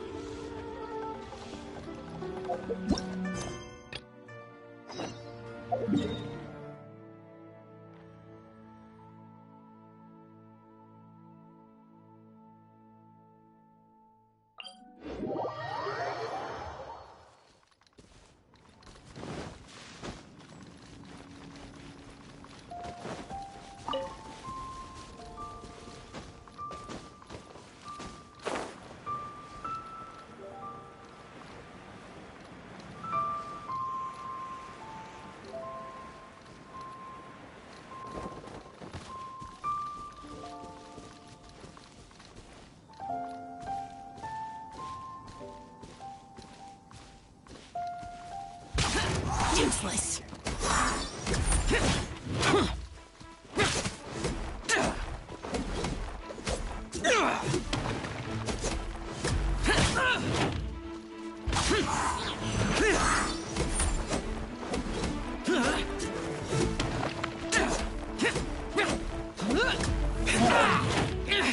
Prepare to die, fool!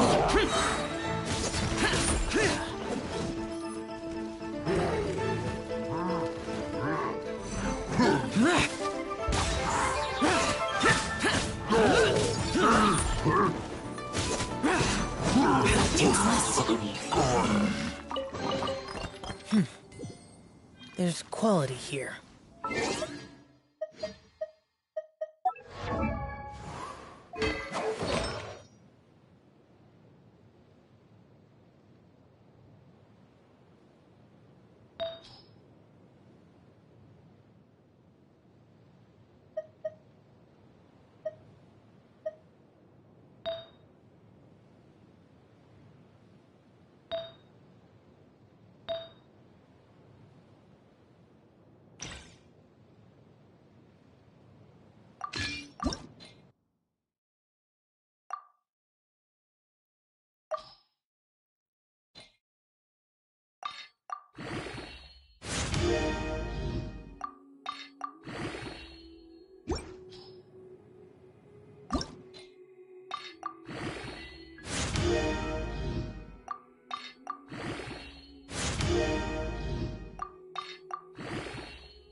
Incoming!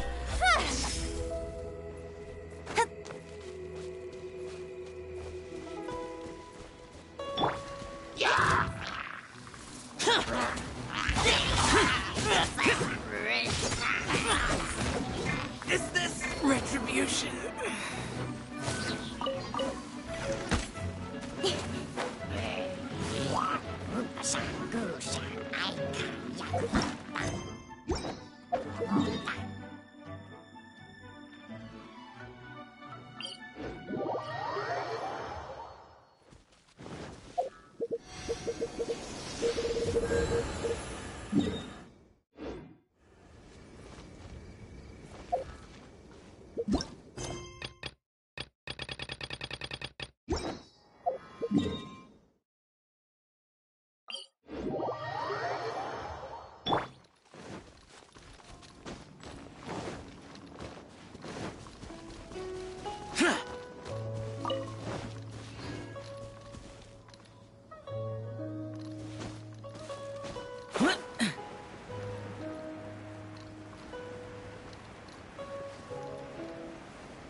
Look up there! That's the Jade Chamber!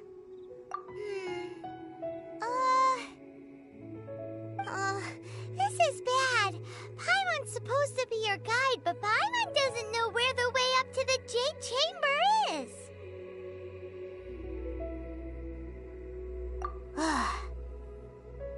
Well, since we want to go to the Jade Chamber, heading to its location on the map is the sensible thing to do. Let's look around. There has to be a way up there nearby.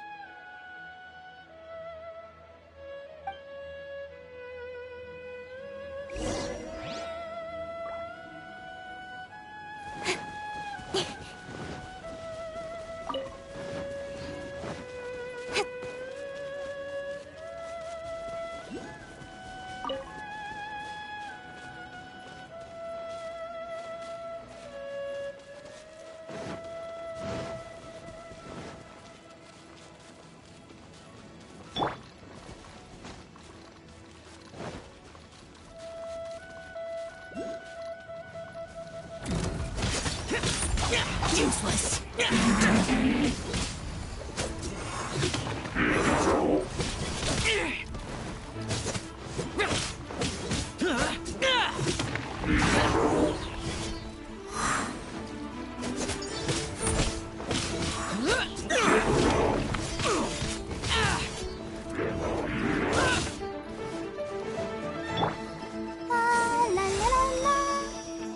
I'll protect us. Go, Barbara, go!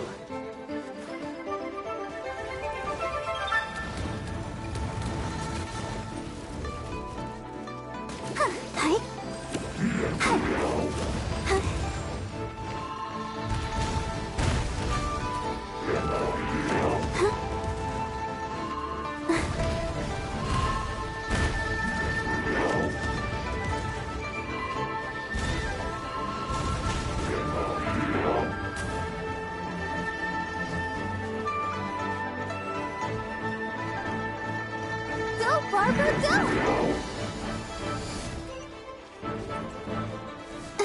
Let's dance.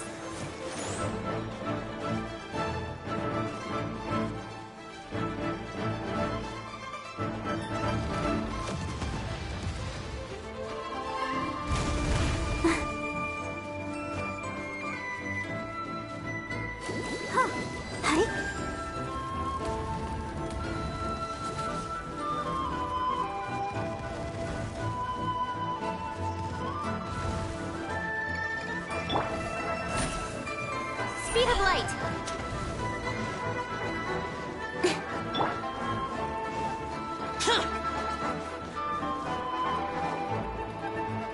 Hey, look! Since this is the right place, it must have something to do with the Jade Chamber. Yeah!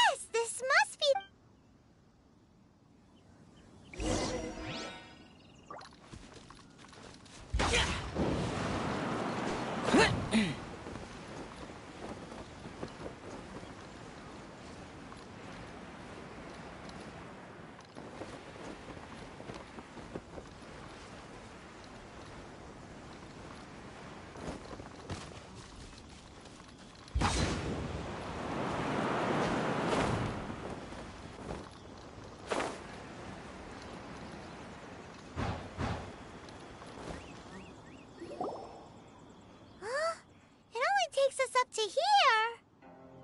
Aw, if that wind current was stronger, we'd be able to reach the top in one go. Huh?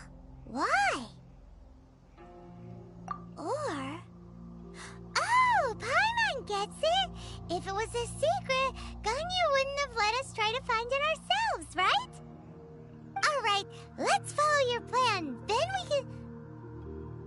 Oh, hang on a moment. Look down there!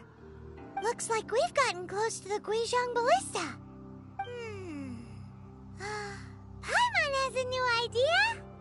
Why don't we shoot you up to the Jade Chamber using the ballista? No. Paimon may have just forgotten to think about the safety measures.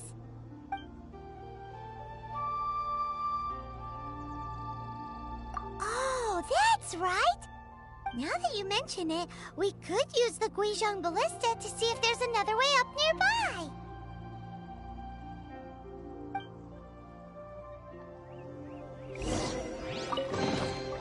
Why would anyone want... Forget it. It's not my concern.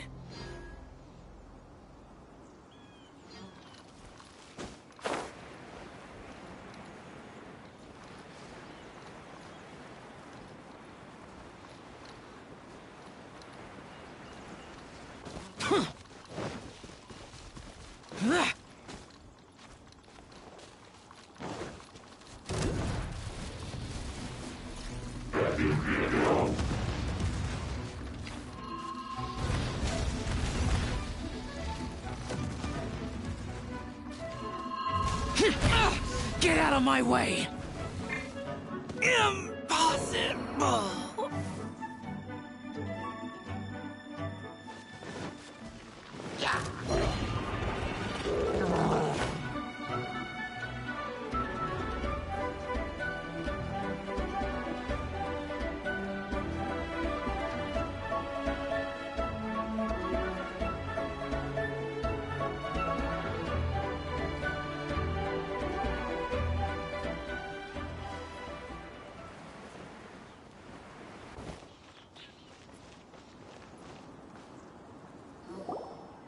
Halt!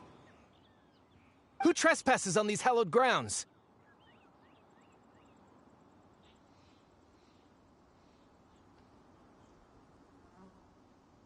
Exactly. What are you talking about? We're invited guests. What makes you think you can treat us like this? No. Wait. Maybe this was Ningguang's plan all along. She pretended to invite us to the Jade Chamber, but set up a Millilith ambush here to arrest us!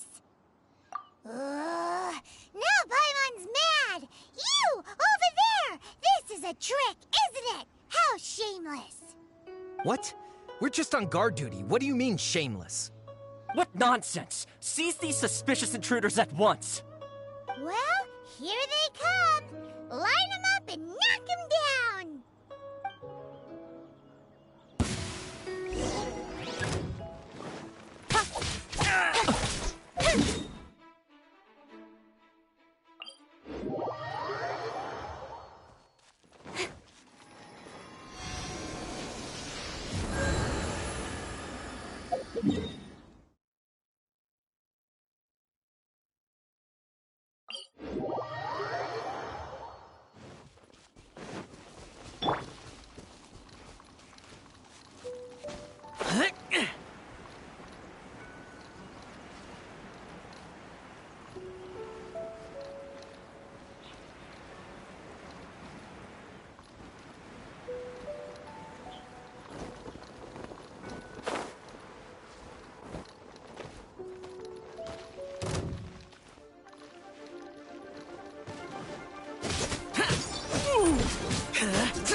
Useless.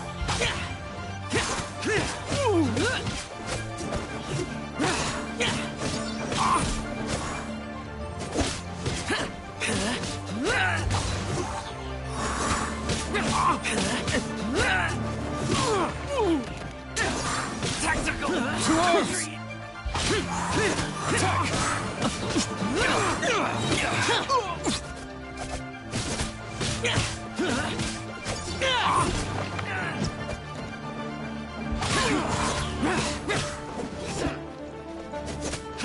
the target alive!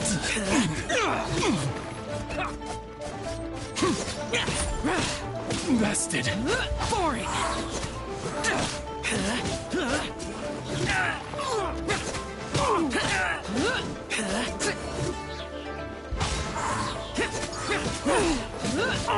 Who goes there? Attack!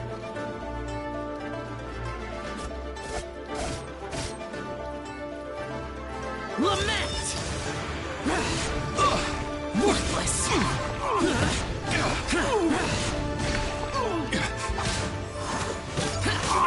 Beaten. Here! Stop! What's all this about? Lady Kuching, these two strange people suddenly appeared. They seem to have designs on the Guizhong Ballista. Who are you calling strange? You want to go to the Jade Chamber? Who are you? We're invited guests here to look for the Liyue Qixing. Who are you?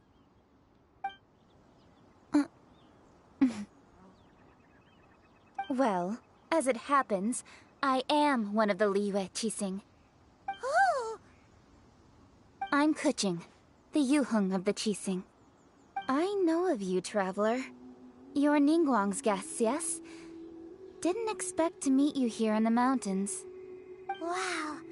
Paimon didn't think we'd meet some super rich big shot out here in the middle of nowhere either. The Guizhong Ballista in Tianheng Pass has long been in disrepair, and yet it was fixed in a single night. I came here to investigate that occurrence. These Millilith are just here to guard the scene, not to arrest anyone. So this was all a misunderstanding? Paimon never would have thought.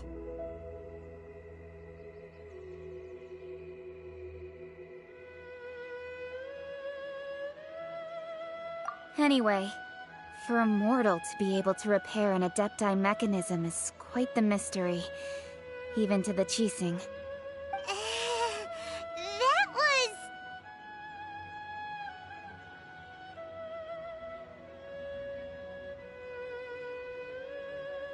Eh? Oh, right. So, Lady Yuheng, might you have any idea why Lady Tianquan invited us to go to the Jade Chamber? Just call me Kuching. I'd say that Ningguang's purpose is to request that the savior of Mondstadt take a more neutral stance. Or at least, to not wholly side with the Adepti. We're not taking sides. We spoke with the Adepti. They want to protect Liyue as well. When you say protect, you're referring to their sanctimonious arrogance, aren't you? Huh? You are mortals, and thus under their protection. There was no way they would have regarded you as someone with the ability to assassinate a god. Naturally, they would also regard Ningguang's locking down the area, questioning the citizenry, and pursuit of the assassin to be pointless work. Perhaps they even wonder if there might be a cover-up. I'll say it like it is. They're underestimating us. Well, you've got a point there. Still, this is the first time Paimon's seen a person from Liyue who doesn't respect the gods or the Adepti. Should I respect the shallow sense of time and condescension to mortals that has caused them to delay in moving against us, Qixing? Forget it. I shouldn't speak of them this way. This skepticism is mine alone, and Ningguang does not share it. Either way, I will admit that the actions of the Adepti this time were quite restrained. Rex Lapis's death is indeed an extraordinary circumstance. But to think that they would call for a council of Adepti rather than come down here directly. How surprisingly civilized of them.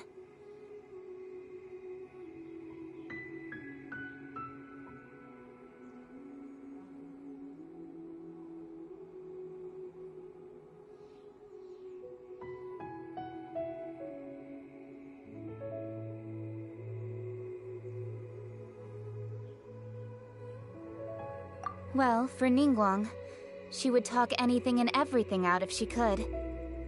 But I doubt we can do that here. The time of the Adepti has long passed. If even the Liyue Qixing don't want to face that truth, then what future is there for Liyue? Another super bold statement. I'll stop here. Honestly, I hadn't intended to say so much. But you're a good listener, Traveler. You should both be off to the Jade Chamber. Don't be late now. Ningguang's schedule is packed to the gills all the way till next year. The cream of Liyue's mercantile crop all see ascending to the Jade Chamber as the greatest honor. Each brings rich gifts as they visit, all to curry a little favor with Ningguang. Favor?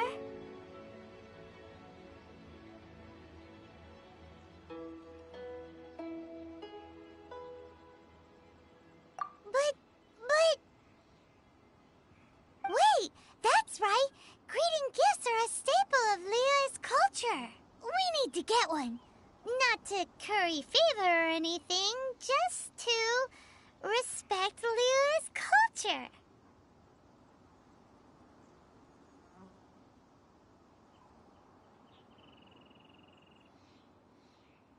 Alright.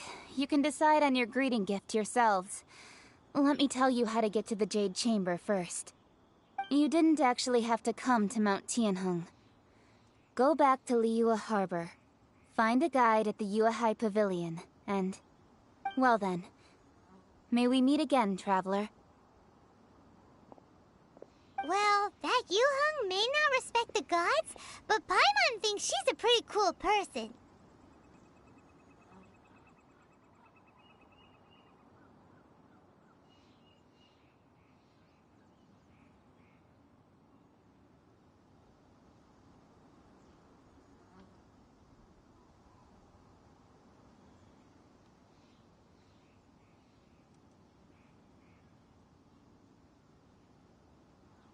So, what should we give to Ningguang when we see her?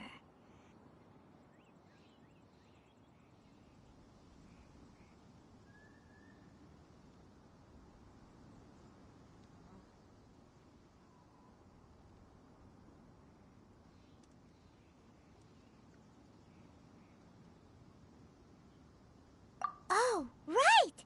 Paimon dreamed of an amazing snack last night. Sugar-frosted slime! Paimon has a feeling that it would be perfect for a super rich person like Ningguang. Why don't we go with that for a gift? Nope!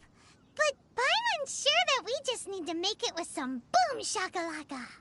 Let's go gather ingredients. Time waits for no one, and neither will our riches.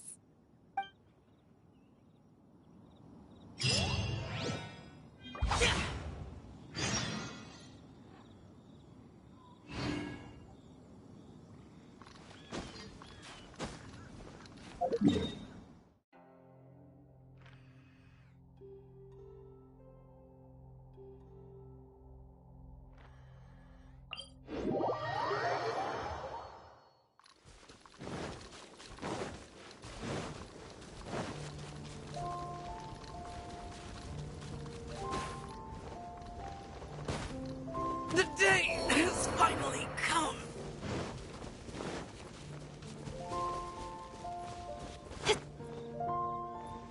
What a... letdown.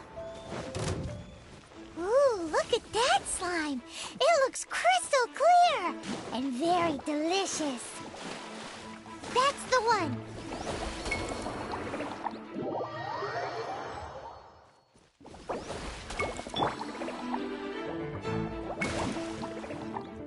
Oh!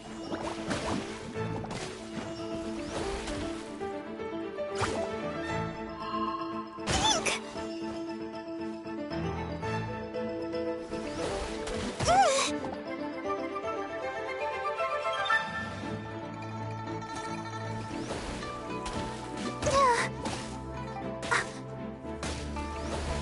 I can't stop mouthing need me.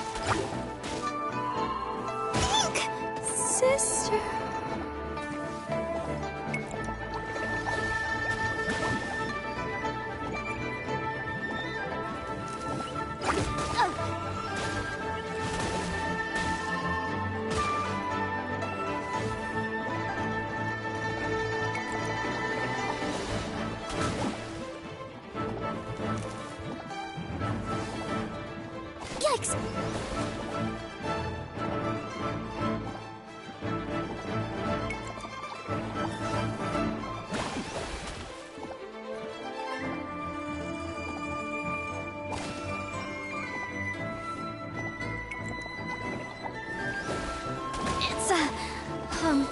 treachery.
In the air. Huh? Did you hear that? It seemed like it came from those ruins over there. Uh-oh. It looks like the treasure hoarders have locked someone inside.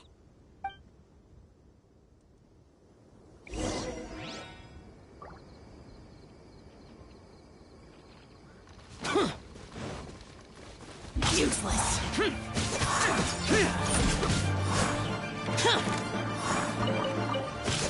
You're open.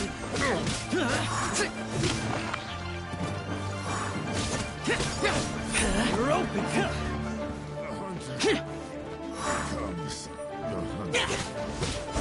Useless.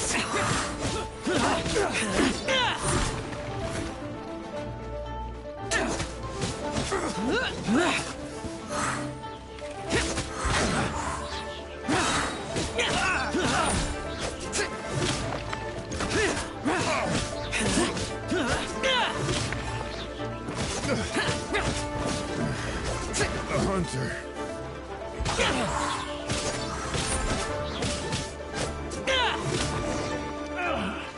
Finally, done.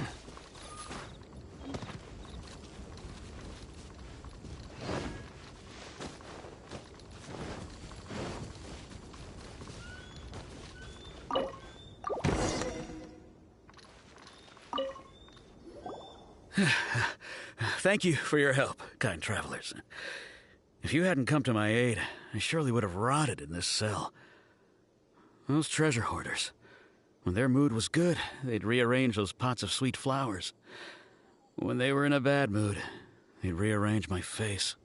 Aw, it was nothing. No need to thank us all at once or anything.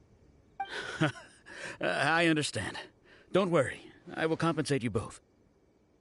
Don't say that. I only escaped this predicament because of you. I'm Meng Dan, a supplier for Mingxing jewelry in Liyue Harbor. I often walk around these mountains in search of antiques. I never expected that those treasure hoarders would have their eyes on the same ruins that I had. Before I knew it, they'd caught and imprisoned me. Is there anything that you lack? Antiques, treasure, various knickknacks, you name it. Well, as long as you want what I have to offer, of course. Wait a moment. Actually, we are looking for something. Oh? And what might that be? Do you have a box that can presents? We'd like a pretty one. The kind that you can use to store snacks. Of course we do.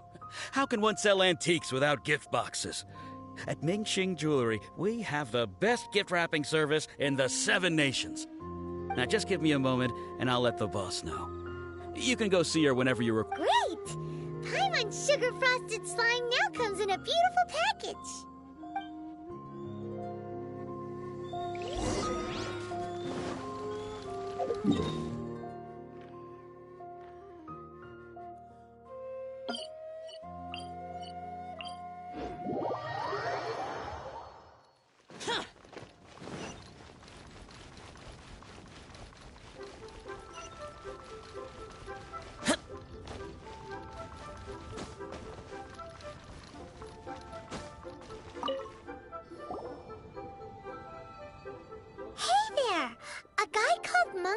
Told us that we could get a nice and shiny box from your store.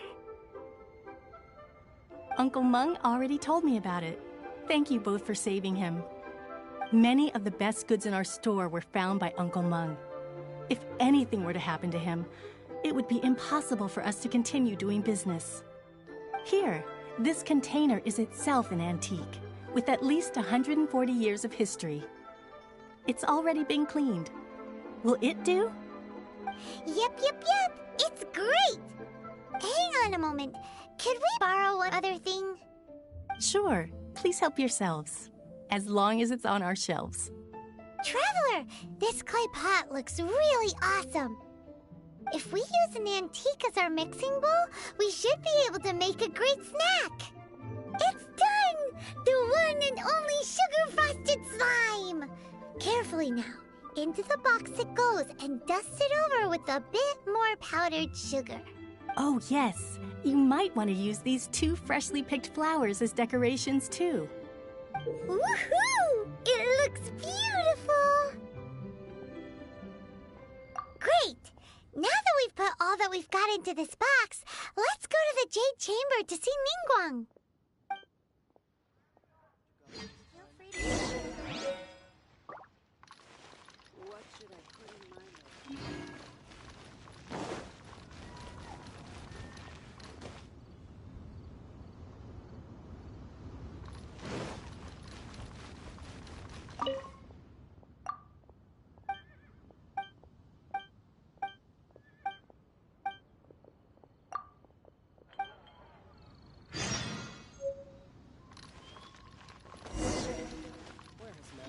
This time.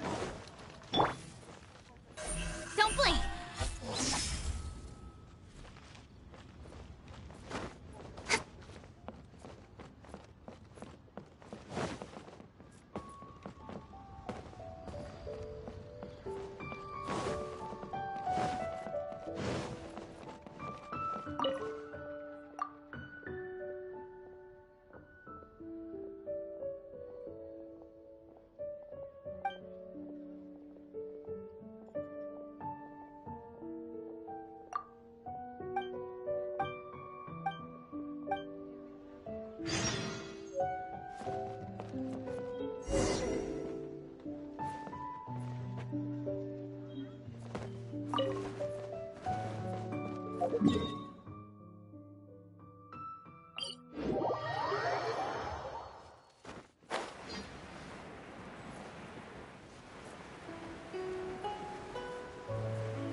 I will not go quietly. According to Kuching, this is what we should say. Excuse me, do you sell the moon here? Yes. How many would you like? It's not convenient to speak of numbers here. Ah, well said. Please, use this to ascend to the chamber.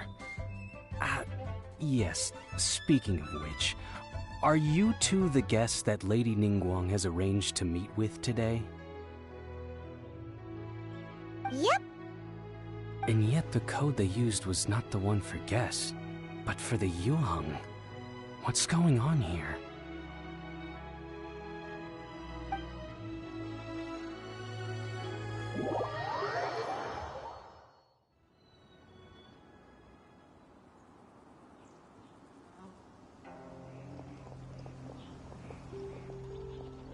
I've been waiting for you, returnee from Joyun Karst. It's Ningguang! Since this is our first meeting, we've prepared a gift. I hope you like it. Oh, for me. You have my thanks.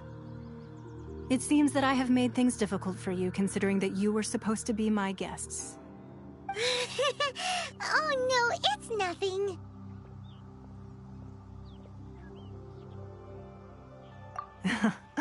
I'm glad you like it too. This palace floats in the skies, higher than the peak of any mountain.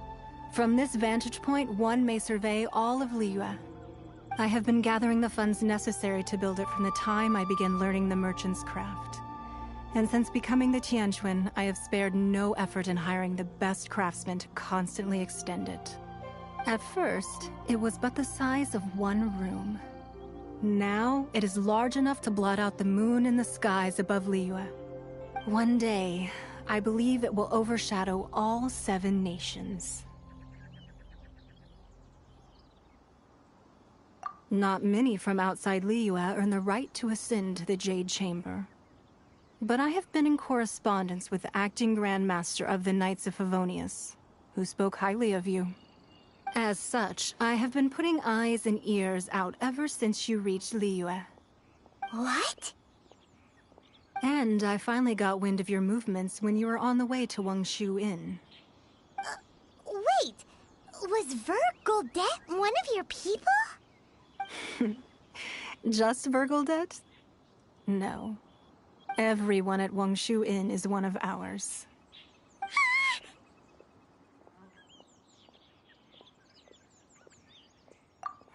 At the Guizhang Ballista, yes?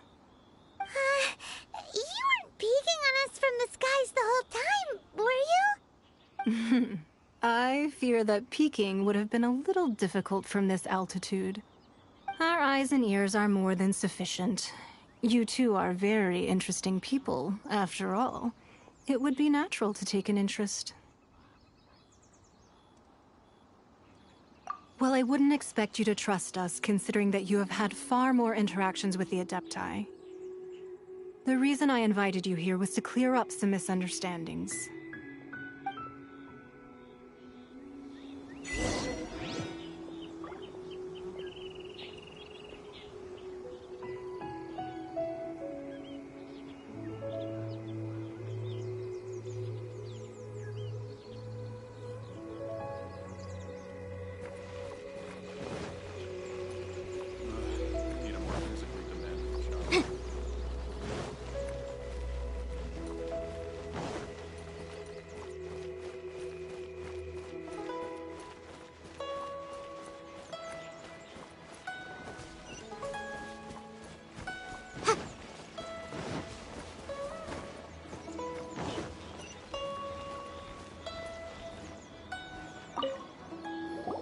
I believe that you've heard of the Archon War.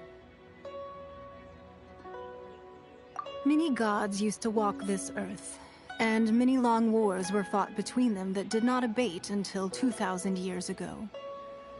Much blood was shed, and many lives were lost.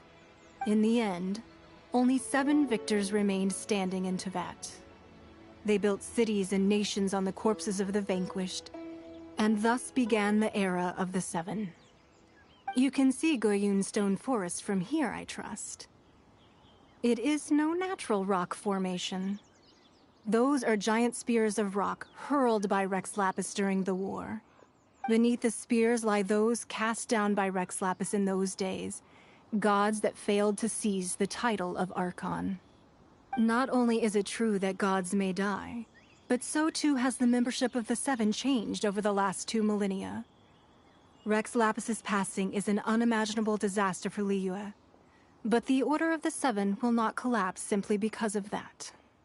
Another Lord of Geo will arise sooner or later.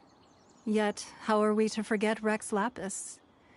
When that time comes, the relationship between the people of Liyue and the gods and Adepti will surely be different from before. Even in a new era, the Liyue Qixing remain Rex Lapis's former subjects. Do you really think us capable of having played a part in his demise? Of lacking the foresight to see the certain repercussions? That day at Yujing Terrace, it was also very sudden. Even I was caught completely off guard. You were there, you no doubt saw. But our enemy has long lain hidden within the harbor. If we do not act against them now, they will surely gain the upper hand. Hiding the Exuvia was a necessary maneuver to take the initiative back, to play the spider while our foes scurry about. Who's this enemy you're talking about? What do you think, Traveler? Huh? What are you two talking about? Well answered. The scenery out here is fine indeed, but the wind is a little strong. Our preparations to receive guests within are complete. So please, this way.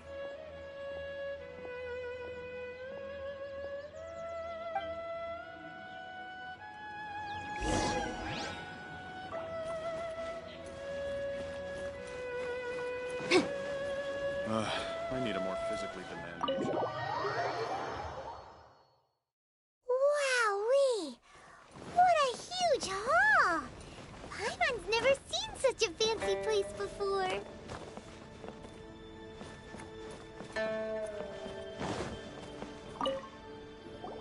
Be at ease, you two. Make yourselves at home if you wish. Can we really? I have invited you two here as friends. And when friends come over to play, our enjoyment comes first. Naturally.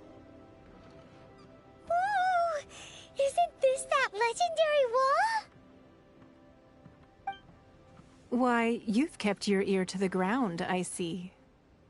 That's because even the storytellers are talking about it. Everyone's after a piece of paper from that wall. It's super famous. That's because that wall records Leo's secrets. Merchants have always been attracted to secrets. But the secrets of the mercantile world are of no interest to you, are they, Traveler? You're rather special, really, and I think you're quite aware of that.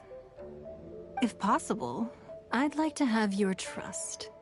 But if you were to choose the more trustworthy person between myself and Keqing...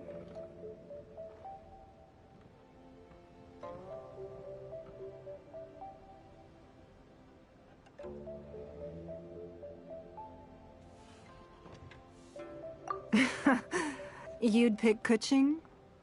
Nah, I had a feeling. I originally thought her a bit too hard-headed. With someone of her character on the Qixing, I've had some extra messes to clean up behind the scenes. But after she said those words, the time of the Adepti has long passed.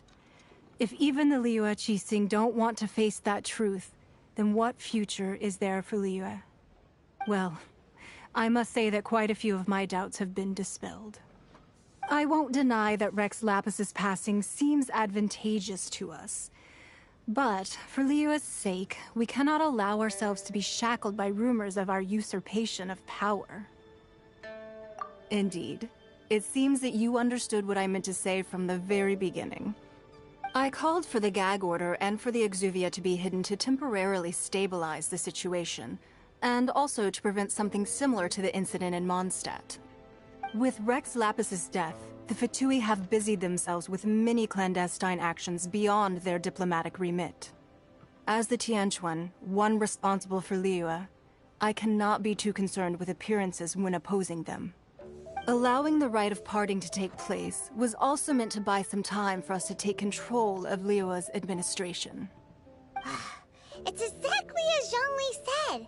The Qixing only provided the venue for the rite so they could use us for their own ends. Wait, that's right. Speaking of ends, could I say one other thing?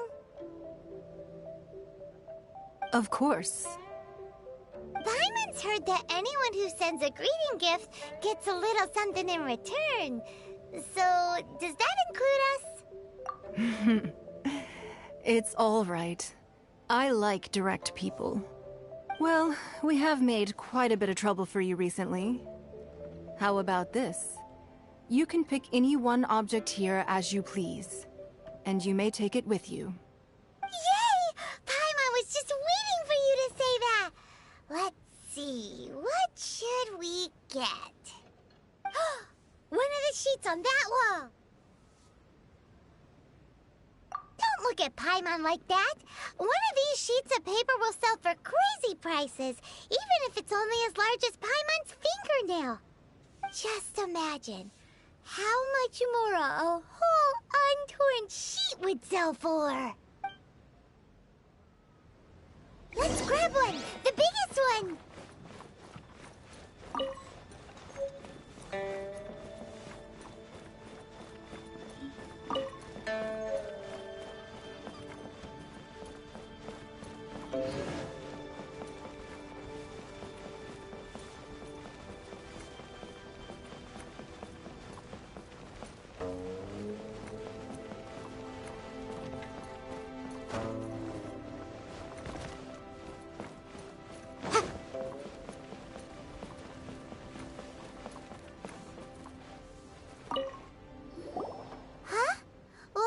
An easy search. The biggest sheet is right up there in the most obvious spot. Let's go with that one. La la la la la. Let's see what's written on it. Huh? There's a place marked with a circle on here. Oh, could it be treasure? Whatever it is, it better make us filthy rich. Let's see what's written over here. Sigil of permission, something, Fatui, research, copy. Aw, that doesn't sound like treasure at all. This piece of paper shows that a Qixing spy discovered traces of classified Fatui research on the Sigil of Permission. Oh, Ningguang did say that the Fatui have been up to all kinds of mischief in the shadows of Liyue, spreading rumors, wanting to get their hands on the Archon's body and whatnot. But research on the Sigil of Permission?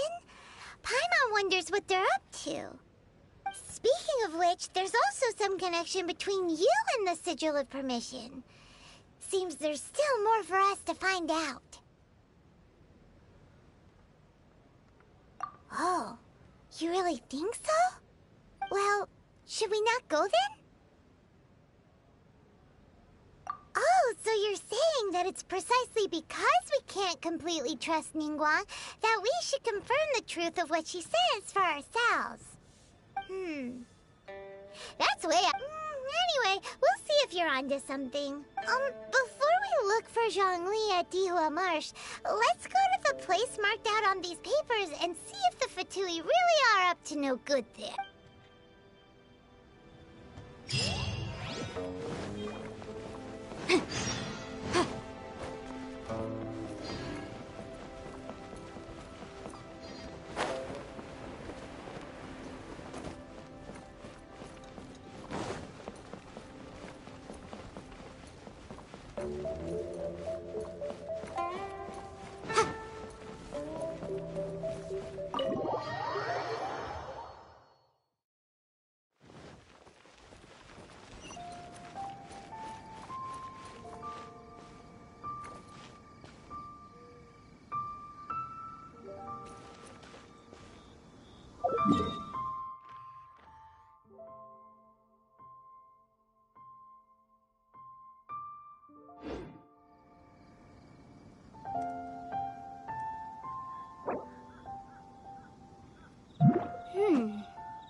The case before us is a strange and unprecedented one indeed.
The law has loopholes.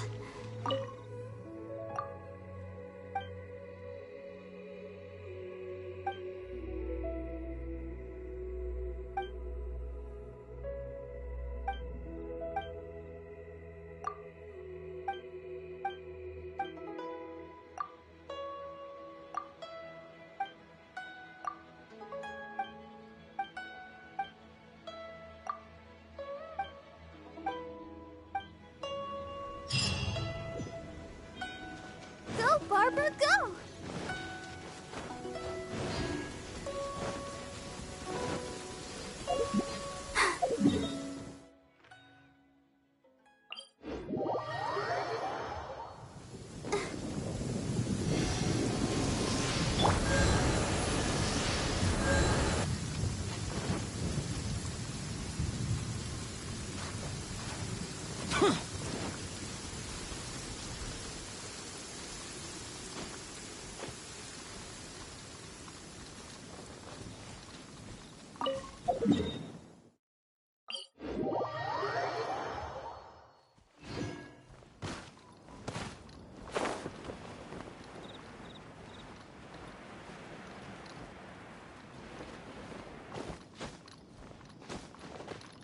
There's no way.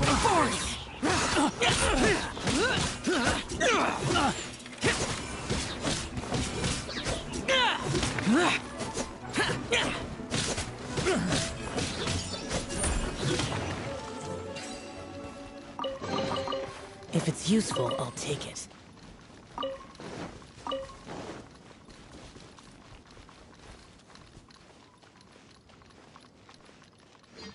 There really were Fatui at the location written down on this piece of paper.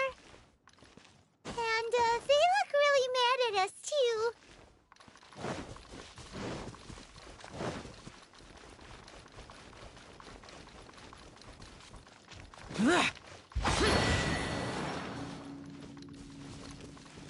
Frozen. Crisp.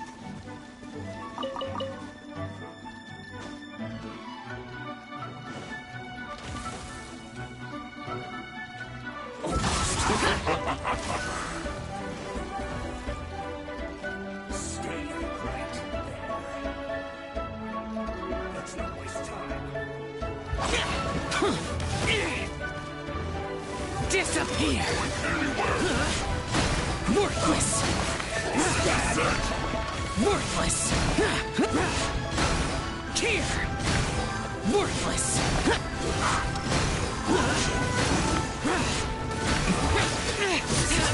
Shut it! Come on, we can do it.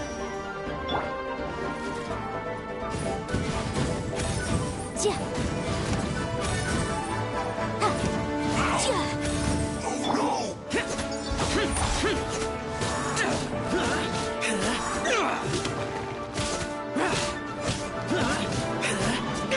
Cooked food.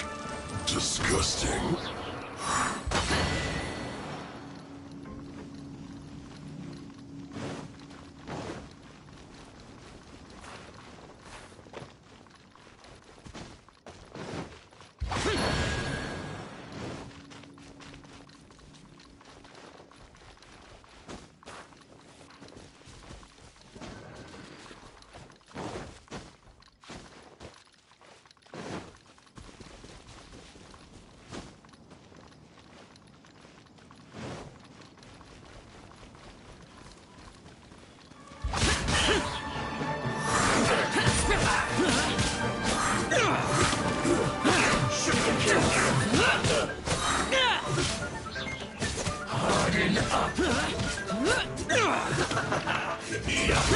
ya!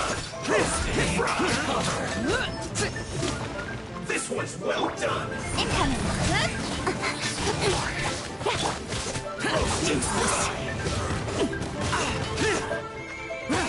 This one's well done!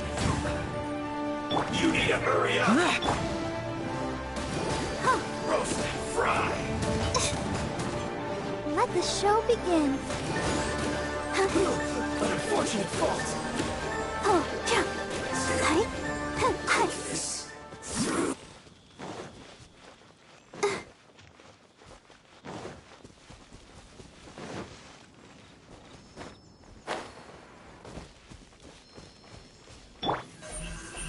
Hey!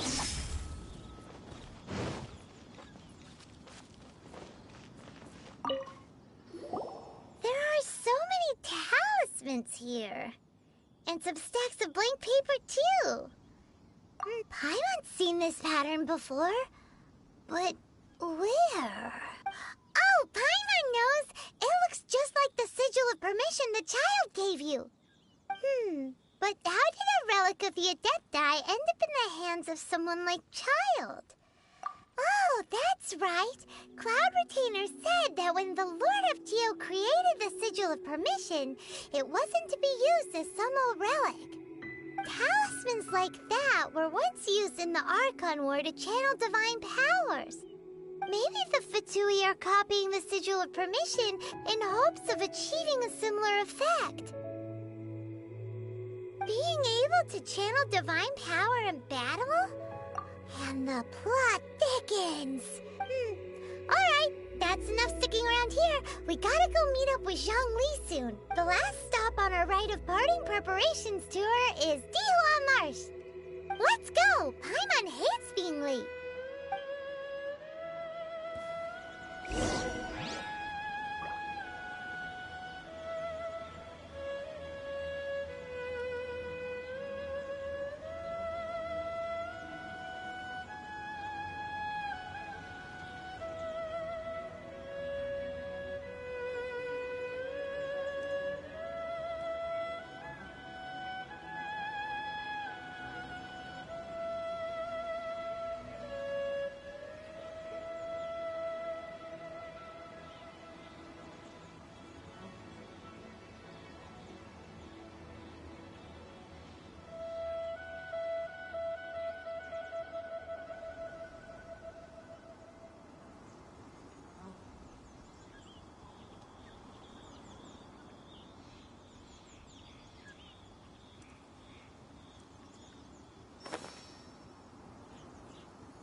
Not breaking a sweat!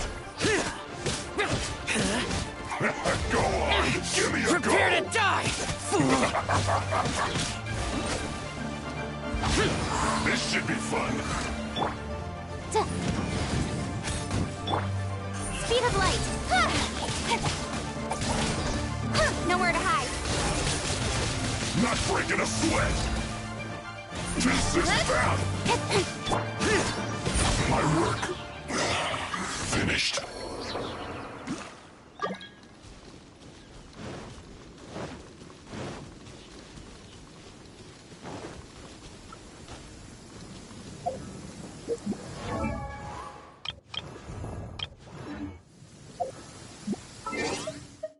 Demons do not stop for the rain.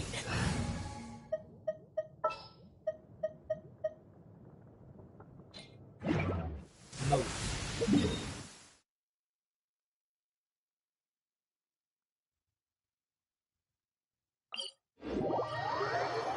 The rain stopped. I don't concern myself with the weather.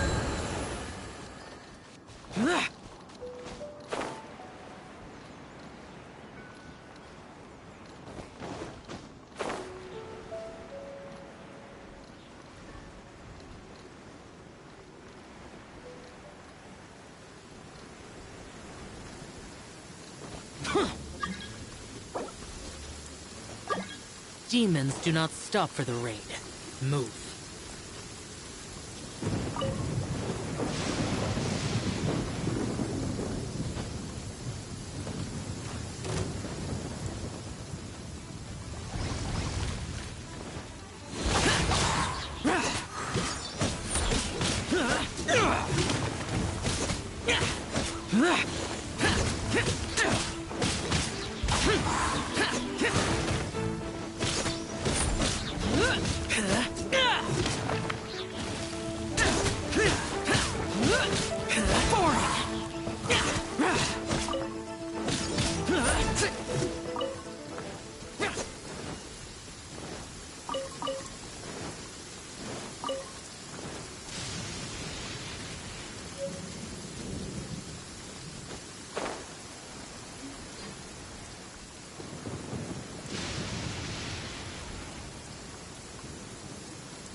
Right on time.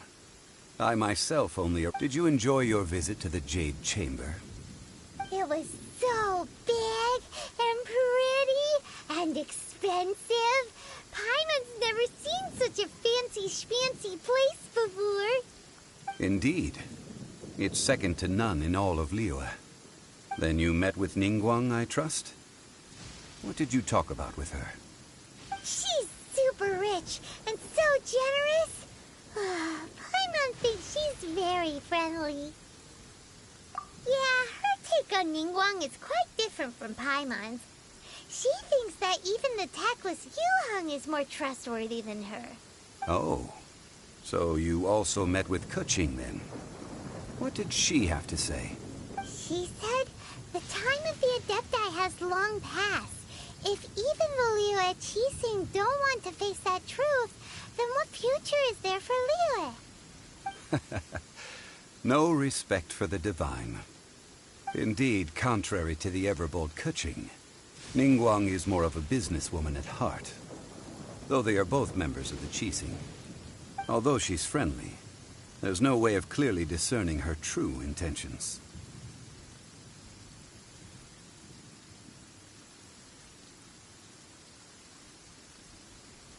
Yes, she has only relied on herself to rise to her current position. No ordinary person could ever achieve that. It's said that she's the one behind the constant expansion of the Jade Chamber. It's the second most important thing to her.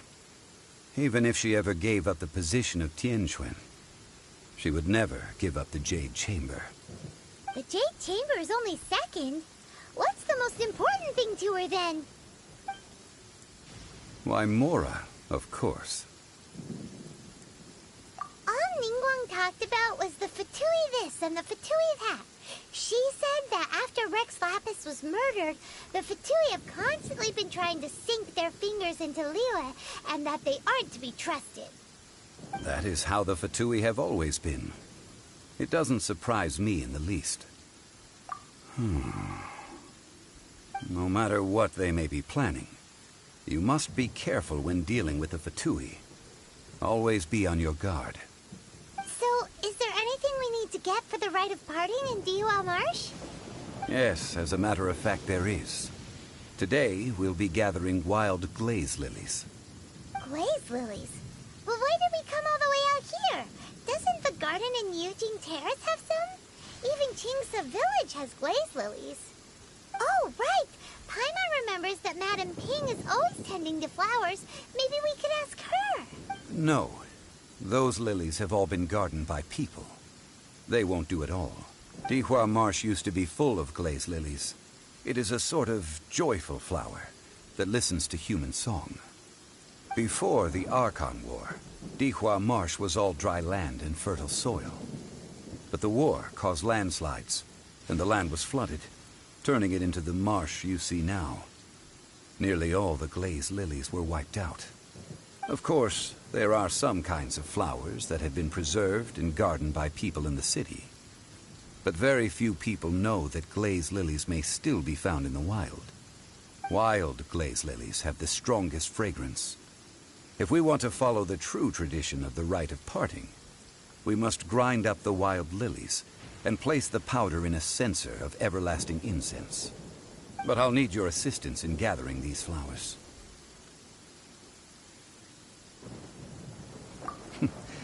That's correct. Your singing will surely bring out the strongest fragrance from the flowers. So how good is your singing? Really? Why doesn't Paimon believe you? We'll only know once she starts singing.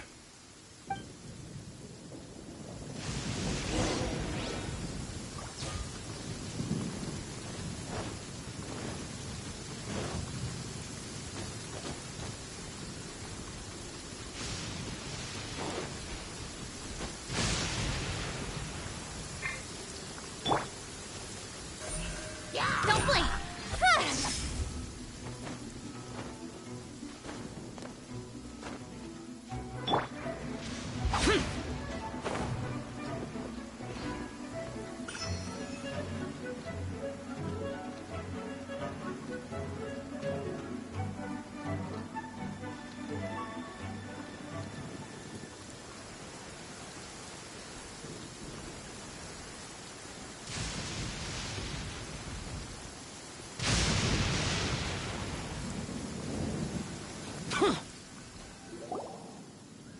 It's time to sing whenever you're ready. Da da da da da da da da da da da. What happened? These flowers are jumping. They look really angry. Is it because you sang a song to Mondstadt that they don't understand here in Liyue? Worthless! Here!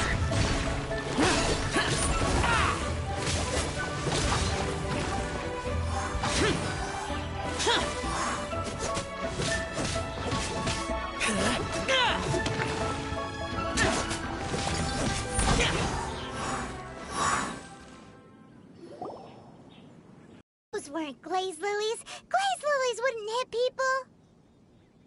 This little monster is known as a whopper flower. Strange. These petals look interesting. The glaze lilies used as a disguise were buried with the whopper flower for too long. The result seems to have surprisingly potent medicinal value. Let's collect what we can of these petals. Well, that's nice and all, but will those petals be useful for the rite of parting? Unfortunately, no. That's so lame. Excuse me. Are you searching for glaze lilies? Oh, hey! It's... What's-her-face? Paimon can't remember. Hello, traveler. I'm surprised you still remember my name. Ah, that reminds me. How was your visit to the Jade Chamber? Well, it sure would have been better if you told us how to get up there. Didn't I tell you the way? Surely I did. Nope, we found the way on our own.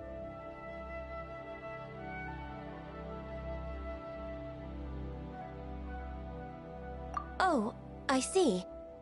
Uh-oh. I guess I really did forget to tell them. Something seems a little off about Ganyu. She's acting different from the first time we met. Where's her serious attitude now? Ah, well, I met you at that time as an emissary of the Tianquan. But now, I am simply out on a stroll to see the flowers. You came all the way out here to see the flowers? Why not just enjoy the gardens of the city? Yujing Terrace is where Rex Lapis parted from this world. If I strolled through those lonely gardens now, I wouldn't be able to bear it.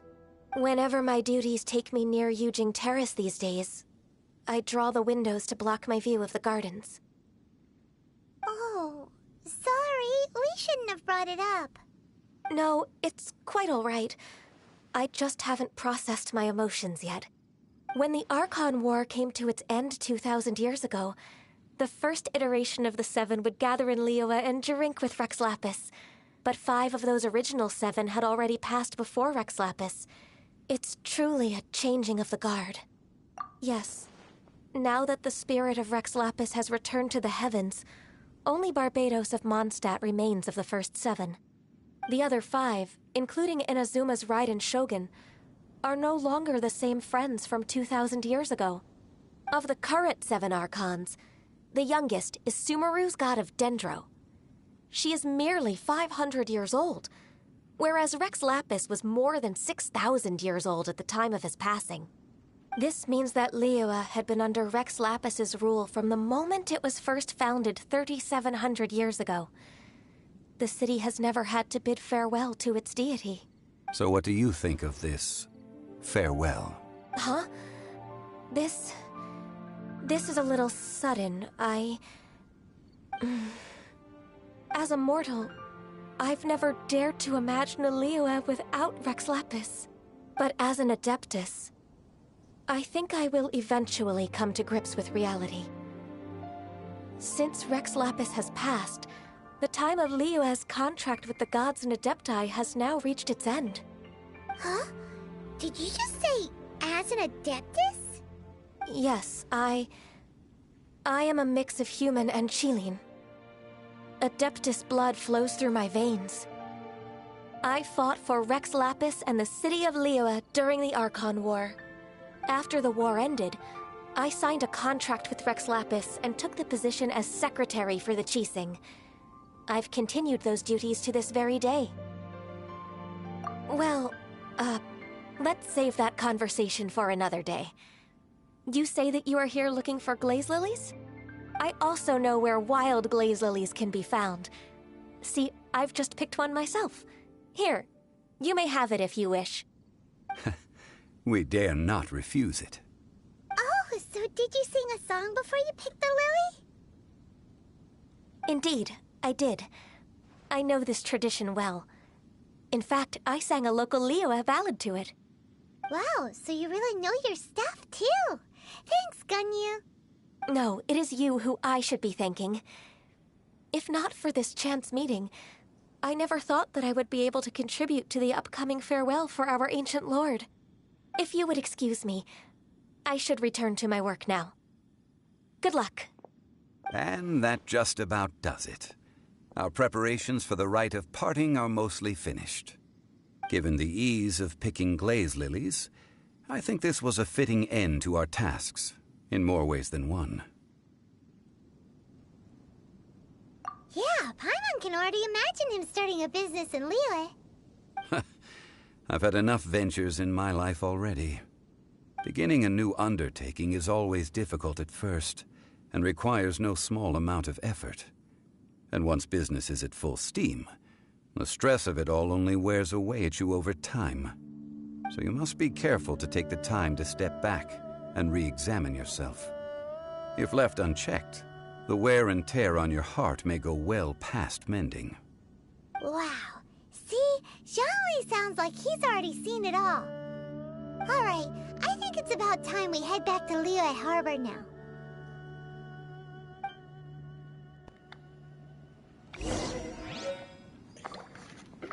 You can hear me now, right? I genuinely hate my fucking life.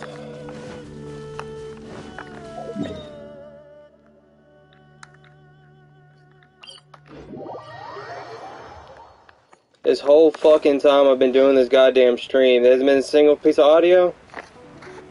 Man, fuck this goddamn game.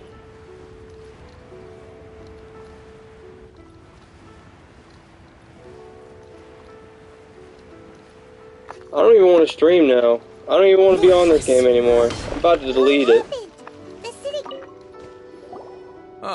You're the consultant to Fucking Wangsheng bullshit. Funeral Parlor. Mr. Zhongli, I presume. The Millilith are watching our every move now. These are desperate times. We mustn't act rashly.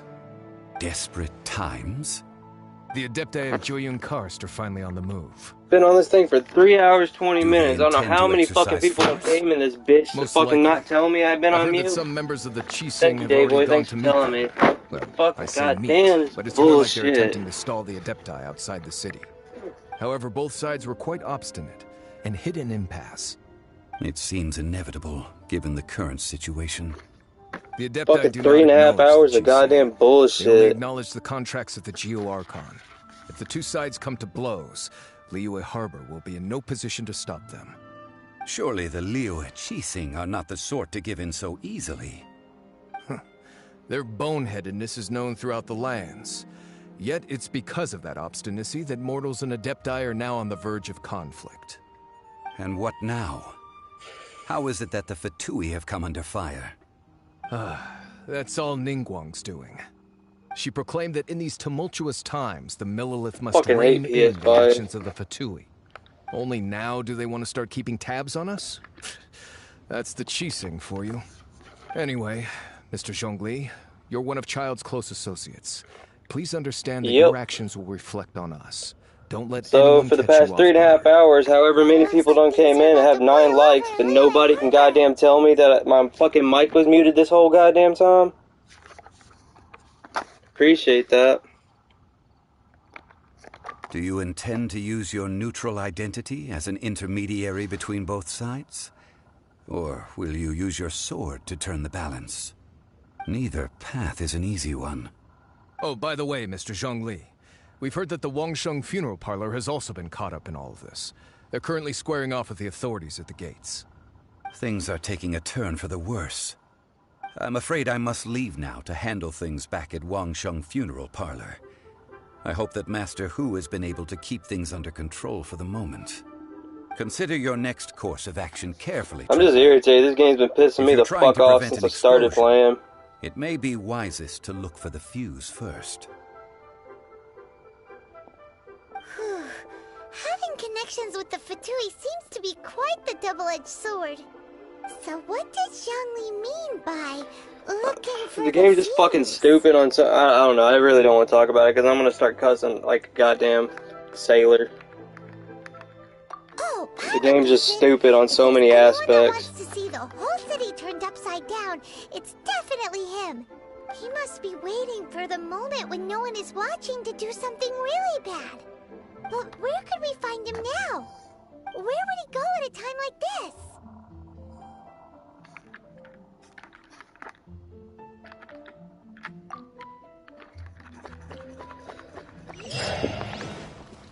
I think I just need to take a break from it for a minute so I get something to eat. I haven't eaten anything since yesterday at this time.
Yeah. I'm about to do that right when I land right here. I'm just gonna put a chat up saying I'll be back in an hour or so.